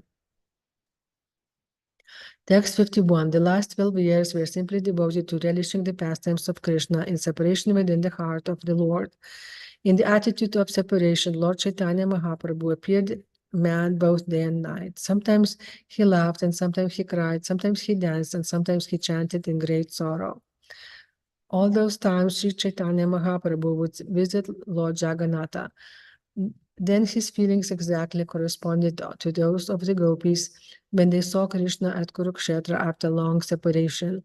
Krishna had come to Kurukshetra with his brother and sister to visit. Text 54. When Caitanya Mahāprabhu used to dance before the car during the festival, he always sang the following two lines. I have gotten that Lord of my life, for whom I was burning in fire of lusty desires. Text 56. Lord Caitanya Mahāprabhu used to sing this song, Seta Parananatha, especially during the latter part of the day. And he would think, let me take Krishna and go back to Vrindavana. This ecstasy was always filling his heart. Text 57. In that ecstasy, Sri Chaitanya Mahaprabhu recited a verse when dancing in front of Lord Jagannatha. Almost no one could understand the meaning of that verse. That very personality who stole away my heart during my youth is now again my master. These are the same moonlit nights of months of Chaitra. The same fragrance of malati flowers is there, and the same sweet breezes are blowing from Kadamba forest. In our intimate relationship, I'm also the same lover, yet still my mind is not happy here. I'm eager to go back to that place on the back of Reva under the Vatasi tree. That is my desire. Text 59. This verse appears to be hankering between some ordinary boy and girl, but its actual deep meaning was known only to Swarupa Damodara.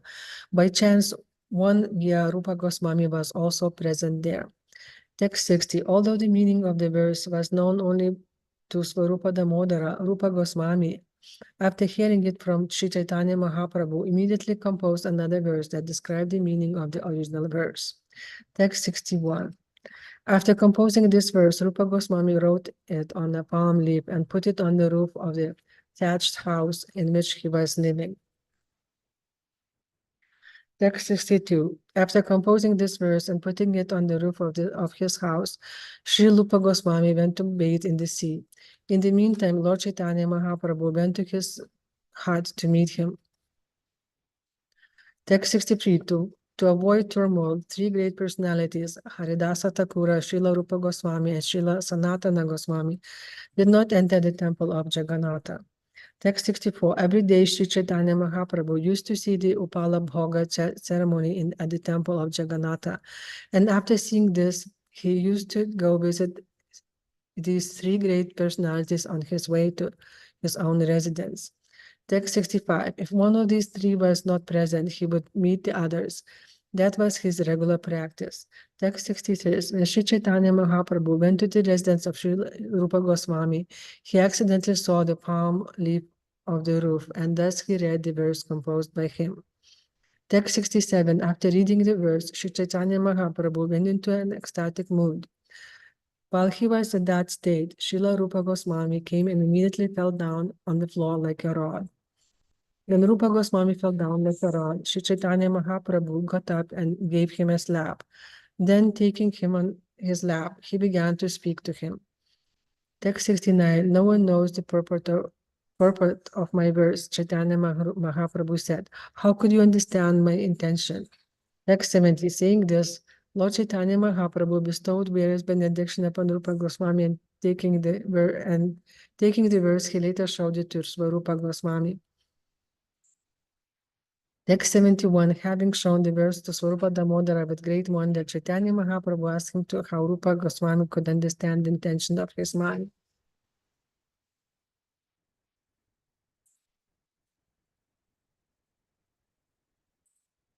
Text 72. Srila Swarupa Damodara Goswami replied to Lord Chaitanya Mahaprabhu, if Rupa Goswami can understand your mind and intentions, he must have your lordship's special benediction. Text 73. The Lord said, I was so pleased with Rupa Goswami that I embraced him and bestowed upon him all necessary potencies for preaching the Bhakti cult. Text 74. I accepted Srila Rupa Goswami as quite fit to understand the confidential mellows of devotional service, and I recommend that you explain devotional service to him further. Text 75. I shall describe all these incidents elaborately later on, now have given only a brief reference. Text 76. This is a verse spoken by Srimati Radharani. My dear friend, now I have met my very old and dear friend Krishna on this field of Kurukshetra. I am the same Radharani, and now we are meeting together. It is very pleasant, but still I would like to go to the bank of Yamuna beneath the trees of the forest there. I wish to hear the vibration of his sweet flute playing the fifth note within that forest of Vrindavana. Text 77. Now, O devotees, please hear the brief explanation of this verse. Lord Caitanya Mahāprabhu was thinking in this way after having seen the Jagannatha deity. Text 78. The subject of his thoughts was Srimati Radharani, who met Krishna on the field of Kurukshetra. Although she met Krishna there, she was nonetheless thinking of him in the following way. She thought of him in the calm and quiet atmosphere of Vrindavana, dressed as a cowherd boy. But at Kurukshetra, he was in a royal dress and was accompanied by elephants, horses, and crowds of men. Thus, the atmosphere was not congenial to their meeting. For their meeting. Text 80. Thus, meeting with Krishna and thinking of the Vrindavana atmosphere, Radharani longed for Krishna to take her to Vrindavana again to fulfill her desire in calm atmosphere. Text 81. The gopis spoke thus. Dear Lord, whose navel is just like a lotus flower, your lotus feet are the only shelter for those who have fallen into the deep well of material existence. Your feet are worshipped and meditated upon by great mystic yogis and highly learned philosophers. We wish that these lotus feet may also be awakened within our hearts, although we are only ordinary persons engaged in household affairs. Text 82. The gopis thought, Dear Lord, if your lotus feet again come to our home in Vrindavana, all desires will be fulfilled. Text 83 is in one verse. Srila Rupa Goswami has explained the confidential meaning of the verse of Srimad Bhagavatam for the understanding of the general populace. Text 84. The gopis continued, Dear Krishna, the fragrance of the mellows of your pastimes is spread throughout the forest of the glorious land of Vrindavana, which is surrounded by the sweetness of the district of Mathura. In the congenial atmosphere of that wonderful land, you may enjoy your pastimes with your flute dancing on your lips, and surrounded by us, the gopis, whose hearts are always enchanted by unpredictable ecstatic emotions. Text 85. In this way, when Sri Caitanya Mahāprabhu saw Jagannatha, he saw that the Lord was with his sister Subhadra and was not holding a flute in his hand. Text 86. Absorbed in the ecstasy of the gopis, Lord Caitanya Mahāprabhu wished to see the Lord Jagannatha in his original form as Krishna, the son of Nanda Maharaja, standing in Vrindavana and appearing very beautiful. His body curved in 3 places. His desire to see that form was always increasing. Text 87. Just as Srimati Radharani talked inconsistently with a bumblebee in the presence of Uddhava, Sri Caitanya Mahāprabhu in his ecstasy talked crazily and inconsistently day and night.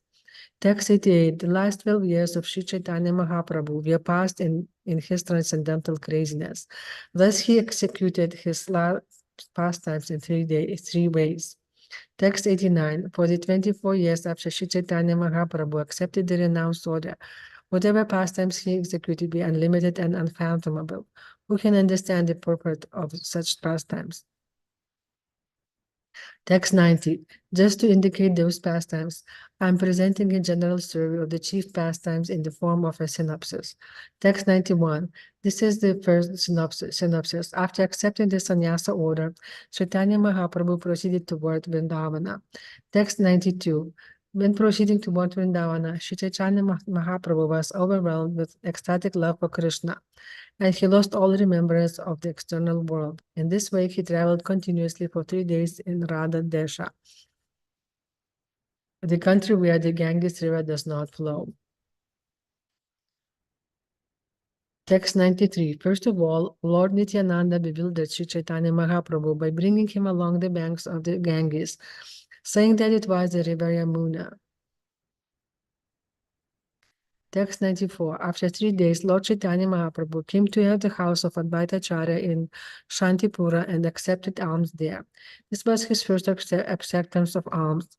At night, he performed congregational chanting there. Text 95. At the house of Advaita Prabhu, he met his mother as well as all the devotees from Mayapur. He adjusted everything and then went to Jagannatha Puri. Text 96. On the way toward Jagannatha Puri, Caitanya Mahāprabhu performed many other pastimes. He visited various temples and heard the story about Madhya, Vendra Puri, and the installation of Gopala. Text 97. From Nityananda Prabhu, Lord Chaitanya Mahaprabhu heard the story of Kshira Churi Gopinatha and of the witness Gopala. Then Nityananda Prabhu broke the sannyasa rod belonging to Lord Chaitanya Mahaprabhu. Text 98. After his sannyasa rod was broken by Nityananda Prabhu, Chaitanya Mahaprabhu apparently became very angry and left his company to travel alone to the Jagannatha temple. When Chaitanya Mahaprabhu entered the Jagannatha temple and saw Lord Jagannatha, he immediately lost his senses and fell down on the ground. Text 99. After Lord Chaitanya Mahaprabhu saw Lord Jagannatha in the temple and fell down unconscious, Svarmabhauma Bhattacharya took him to his home. The Lord remained unconscious until the afternoon when he finally regained his consciousness. Text 100. The Lord had left Nityananda's company and had gone alone to Jagannatha temple. But later Nityananda, Jagannanda, Damodara and Mukunda came to see him, and after seeing him, they were very pleased. Text 101. After this incident, Lord Chaitanya Mahaprabhu bestowed his mercy upon Sarvabhauma Bhattacharya by showing him his original form as the Lord. After bestowing mercy upon Sarvabhauma Bhattacharya, the Lord started for southern India. When he came to Kurmakshetra, he delivered a person named Vasudeva. Text 103. After visiting Kurmakshetra, the Lord visited the South Indian temple and Jayada Nrsimha and offered his prayers to the Lord Nimsadeva. On his way, he introduced the chanting of the Hare Krishna Maha Mantra in every village. Once the Lord mistook the forest on the bank of the river Godavati to be Vrindavana. In that place, he happened to meet Ramananda Raya. He visited the places known as Tirumala and Tirupati, where he extensively preached the chanting of the Lord's holy name. After visiting the temples of Tirumala and Tirupati, Sri Chaitanya Mahaprabhu had to subdue some atheists. He then visited the temple of Adhovala Nrsimha. When Sri Chaitanya Mahaprabhu came to the land of Sriranga Kshetra, the bank of Kaveri, he visited the temple of Sri Raghunatha and was there overwhelmed in the ecstasy of love of Godhead. Sri Chaitanya Mahaprabhu lived at the house of Trimala Bhatta for the 4 months of the rainy season. Text 109. Sri Trimala Bhatta was both a member of the Shiv Vaishnava community and a learned scholar. Therefore, when he saw Chaitanya Mahaprabhu, who was both a great scholar and a great devotee of the Lord, he was very much astonished. Text 110. Lord Sri Chaitanya Mahaprabhu passed the Chaturmasya months with Sri Vaishnavas, singing, chanting the holy name and dancing. After the end of Chaturmasya, Lord Chaitanya Mahaprabhu continued traveling throughout South India. At that time, he met Paramananda Puri. After this, text 112, after this, Krishna Dasa, a servant of Lord Chaitanya Mahaprabhu, was delivered from the clutches of the Bhattahari. Chaitanya Mahaprabhu then preached that Lord Krishna's name should also be chanted by Brahmanas, who were accustomed to chanting Lord Rama's name. Text 113, Sri Chaitanya Mahaprabhu then met Sri Rangapuri and mitigated all the sufferings of Brahmana named Ramadasa. Text 114, Chaitanya Mahaprabhu also had a discussion with the Tatvadi community, and the Tatvadis felt themselves to be inferior in Vaishnavas. Text 115, Sri Chaitanya Mahaprabhu then visited Vishnu temples in Anantadeva, Purushottama, Sri Nardana, Padmanabha, and Vasudeva. Text 116. After that, Lord Chaitanya Mahaprabhu delivered the celebrated Sapta Tala trees took his bath at Setubandha Rameshwara, and visited the temple of Lord Shiva known as Rameshwara. Text 117. At Rameshwara, Sri Caitanya Mahāprabhu had a chance to read Kurma Purana, in which he discovered that the form of Sita kidnapped by Ravana was not that of the real Sita, but a mere shadow representation. Text 118. Sri Caitanya Mahāprabhu was very glad to read about the false Sita, and he remembered his meeting with Ramadasa Vipra, who was very sorry that Mother Sita had been kidnapped by Ravana. Text 119. Indeed, Lord Chaitanya Mahaprabhu eagerly tore this page from Kurma Purana, although the book was very old, and he later showed it to Ramada Savipra, whose unhappiness was mitigated. Text 120. Sri Chaitanya Mahaprabhu also found two other books, namely the Brahma Samhita and Krishna Caritamrta. Knowing these books to be excellent, he took them to present to his devotees. After collecting these books, Sri Chaitanya Mahaprabhu returned to Jagannatha Puri. At that time, the bathing ceremony of Jagannatha was taking place, and he saw it. Text 122. When Jagannatha was absent from the temple, Chaitanya Mahaprabhu, who could not see him, felt separation and left Jagannatha Puri to go to a place known as Alalanatha. Text 123. Sri Chaitanya Mahaprabhu remained for some days at Alalanatha. In the meantime, he received news that all devotees from Bengal were coming to Jagannatha Puri. When the devotees from Bengal arrived at Jagannatha Puri, both Nityananda Prabhu and Sarvabhauma Bhattacharya greatly endeavored to take Sri Chaitanya Mahaprabhu back to Jagannatha Puri. Text 125. Then Lord Chaitanya Mahaprabhu finally left Alalanta to return to Jagannatha Puri. He was overwhelmed both day and night due to separation from Jagannatha. His lamentation knew no bounds. During this time, all the devotees from different parts of Bengal, and especially from Navadvipa, arrived in Jagannatha Puri. Text 126. After due consideration, all the devotees began chanting the holy name congregationally. Lord Chaitanya's mind was thus pacified by the ecstasy of the chanting. Text 127. Previously, when Sri Chaitanya Mahaprabhu had been touring South India, he had met Ramananda Raya on the banks of the Godavari. At that time, it had been decided that Ramananda Raya would resign from his post as governor and return to Jagannatha Puri to live with Sri Chaitanya Mahaprabhu. Upon the order of Sri Chaitanya Mahaprabhu, Sri Ramananda Raya took leave of the king and returned to Jagannatha Puri. After he arrived, Sri Chaitanya Mahaprabhu very much enjoyed talking with him both day and night about Lord Krishna and his pastimes. Text 129. After Ramananda Raya's arrival, Sri Chaitanya Mahaprabhu bestowed his mercy upon Kashi Mishra and met Pradyumna.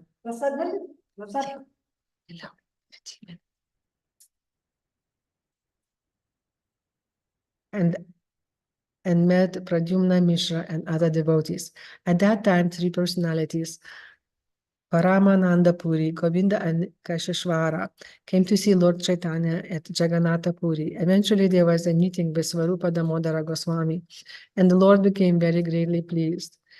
Then there was a meeting with Shikhi Mahiti with Bhavananda Raya, the father of Ramananda Raya. Text 131.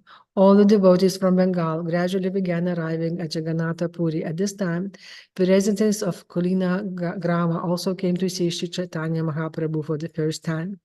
Eventually, Narahari Dasa and other inhabitants of Khanda, along with Shivananda Sena, all arrived, and Sri Chaitanya Mahaprabhu met them.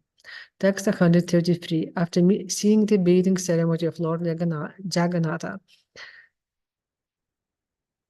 Sri Chaitanya Mahaprabhu washed and cleaned Sri Gundika temple with the assistance of many devotees.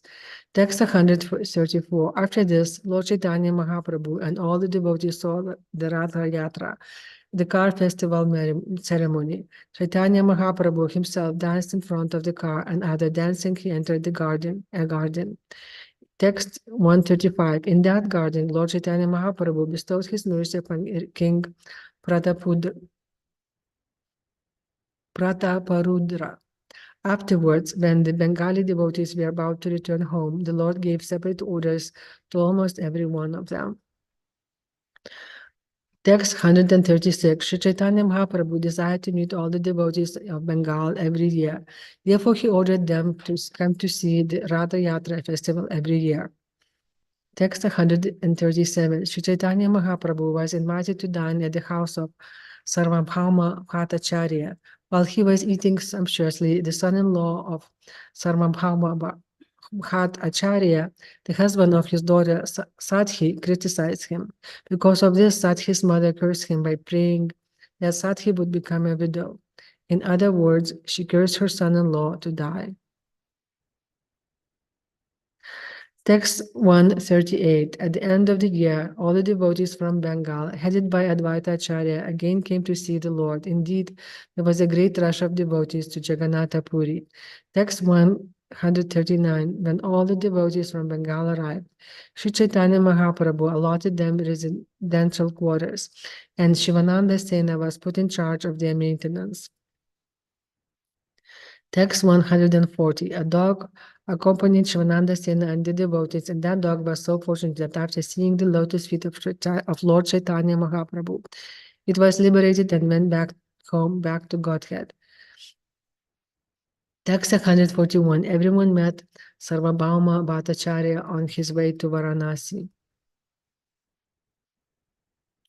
Text 142. After arriving at Jagannatha Puri, all the Vaishnavas met with Sri Caitanya Mahāprabhu.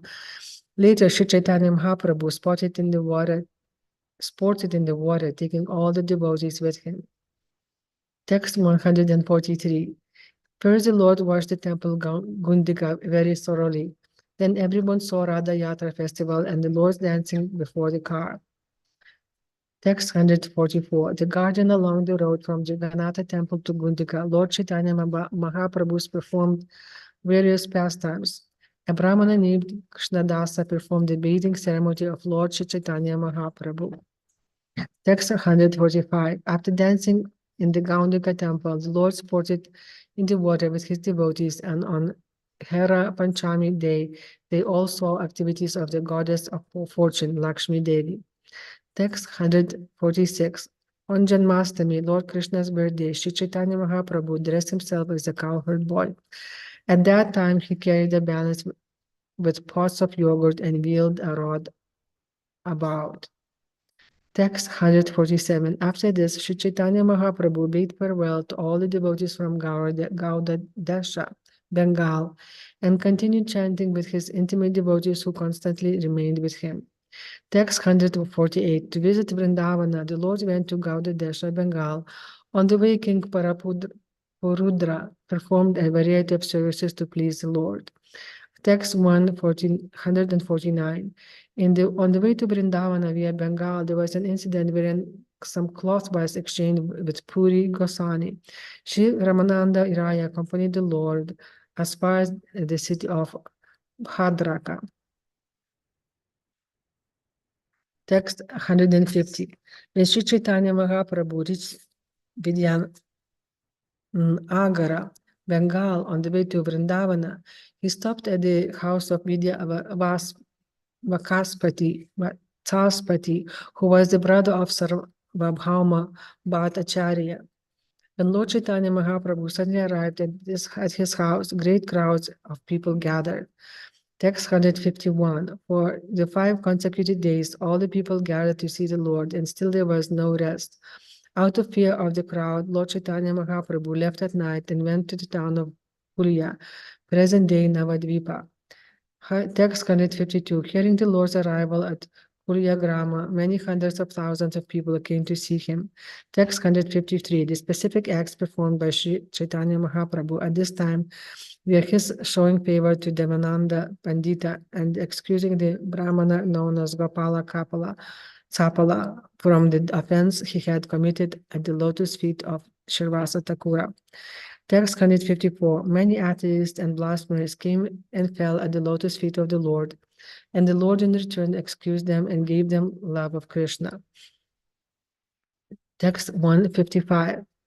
When Sri Nisimdhana Brahmachari heard that Lord Chaitanya Mahaprabhu would go to Vrindavana. He became very pleased and mentally began decorating the way there. Text 156. First, Nisimha Nanda Brahmachari contemplated a broad road starting from the city of Kulya. He bedecked the road with jewels, upon which he then laid a bed of stemless flowers. Text 157. He mentally decorated both sides of the road with bakula flower trees, and at intervals of both sides, he placed lakes of transcendental nature.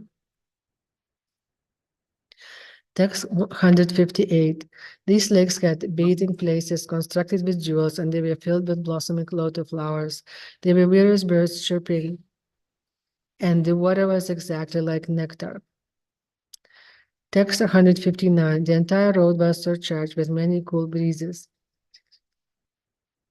which carried the fragrances from various flowers. He carried the construction of this road as far as Kanai, Natashala. Text 160. Within the mind of Nrsimhananda Brahmachari, the road could not be constructed beyond Kanai, Natashala. He could not understand why the road's construction could not be completed, and thus he was astonished. Text 161. With great assurance, he then told the devotees that Lord Chaitanya would not go to Vrindavana at that time. Text 162.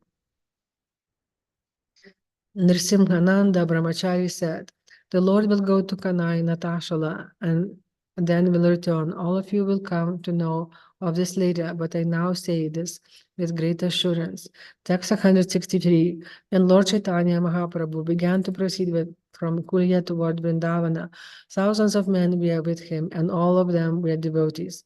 Text 164. Wherever the Lord visited, crowds of innumerable people came to see him. When they saw him, all their unhappiness and lamentation disappeared. Text 165. Wherever the Lord touched the ground with his lotus feet, people immediately came and gathered the dirt. Indeed, they gathered so much that many holes were created in the road. Text 166. Lord Chaitanya Mahaprabhu eventually arrived at a village named Ramakeli. This village is situated on the border of Bengal and is very exquisite. Text 167. While performing Sankirtana in Ramakeli Grama, the Lord danced and sometimes lost consciousness due to love of God. While at Ramakeli Grama, an unlimited number of people came to seek his lotus feet. Text 168. When the Muslim king of Bengal heard of Chaitanya Mahaprabhu's influence in attracting innumerable people, he became very much astonished and began to speak as follows. Text 169. Such a person who is followed by so many people without giving them charity must be a prophet. I can surely understand this fact. Text 170. The Muslim king ordered the magistrate, "Do not disturb this Hindu prophet out of a jealousy. Let him do his own will wherever he likes." Text 171. When the Muslim king asked his assistant, Keshava Chatri, for news on the influence of Sri Chaitanya Mahaprabhu, Keshava Chatri, although knowing everything about Chaitanya Mahaprabhu, tried to avoid the conversation by not giving any importance to Chaitanya Mahaprabhu activities. Text 172. Keshava Chatri informed the Muslim king that Chaitanya Mahaprabhu was a mendicant touring different places of pilgrimage, and that as such only a few people came to see him.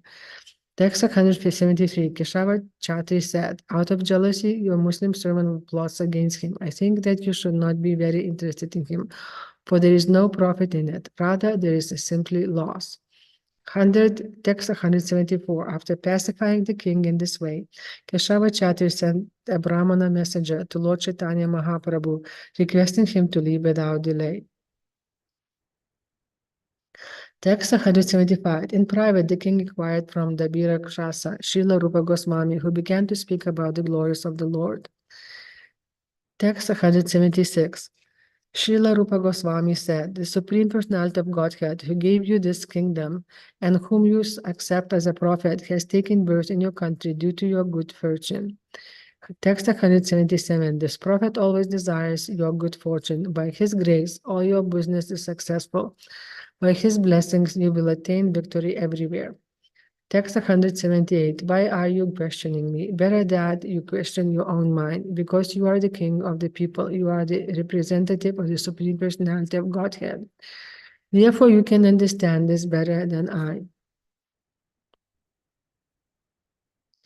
Thus, Srila Rupa Goswami informed the king about his mind as a way of knowing Sri Chaitanya Mahaprabhu. He assured the king that whatever occurred in his mind could be considered evidence. Text 180, the king replied, I consider Sri Chaitanya Mahaprabhu to be the Supreme Personality of Godhead. There is no doubt about it.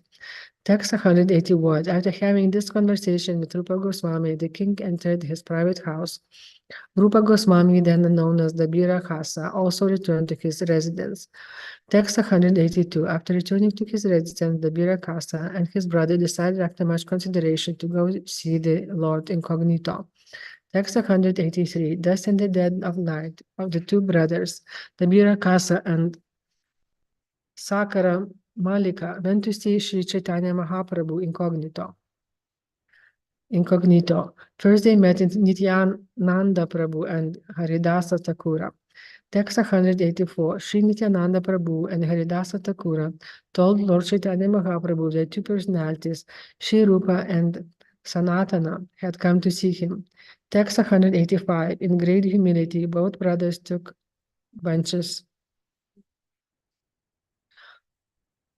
of straw between their teeth, and each binding a cloth around his neck fell down like rose before the Lord.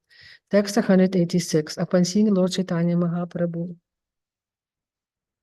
the two brothers were overwhelmed with joy, and out of humility they began to cry. Lord Chaitanya Mahaprabhu asked them to get up and assured them of all good fortune.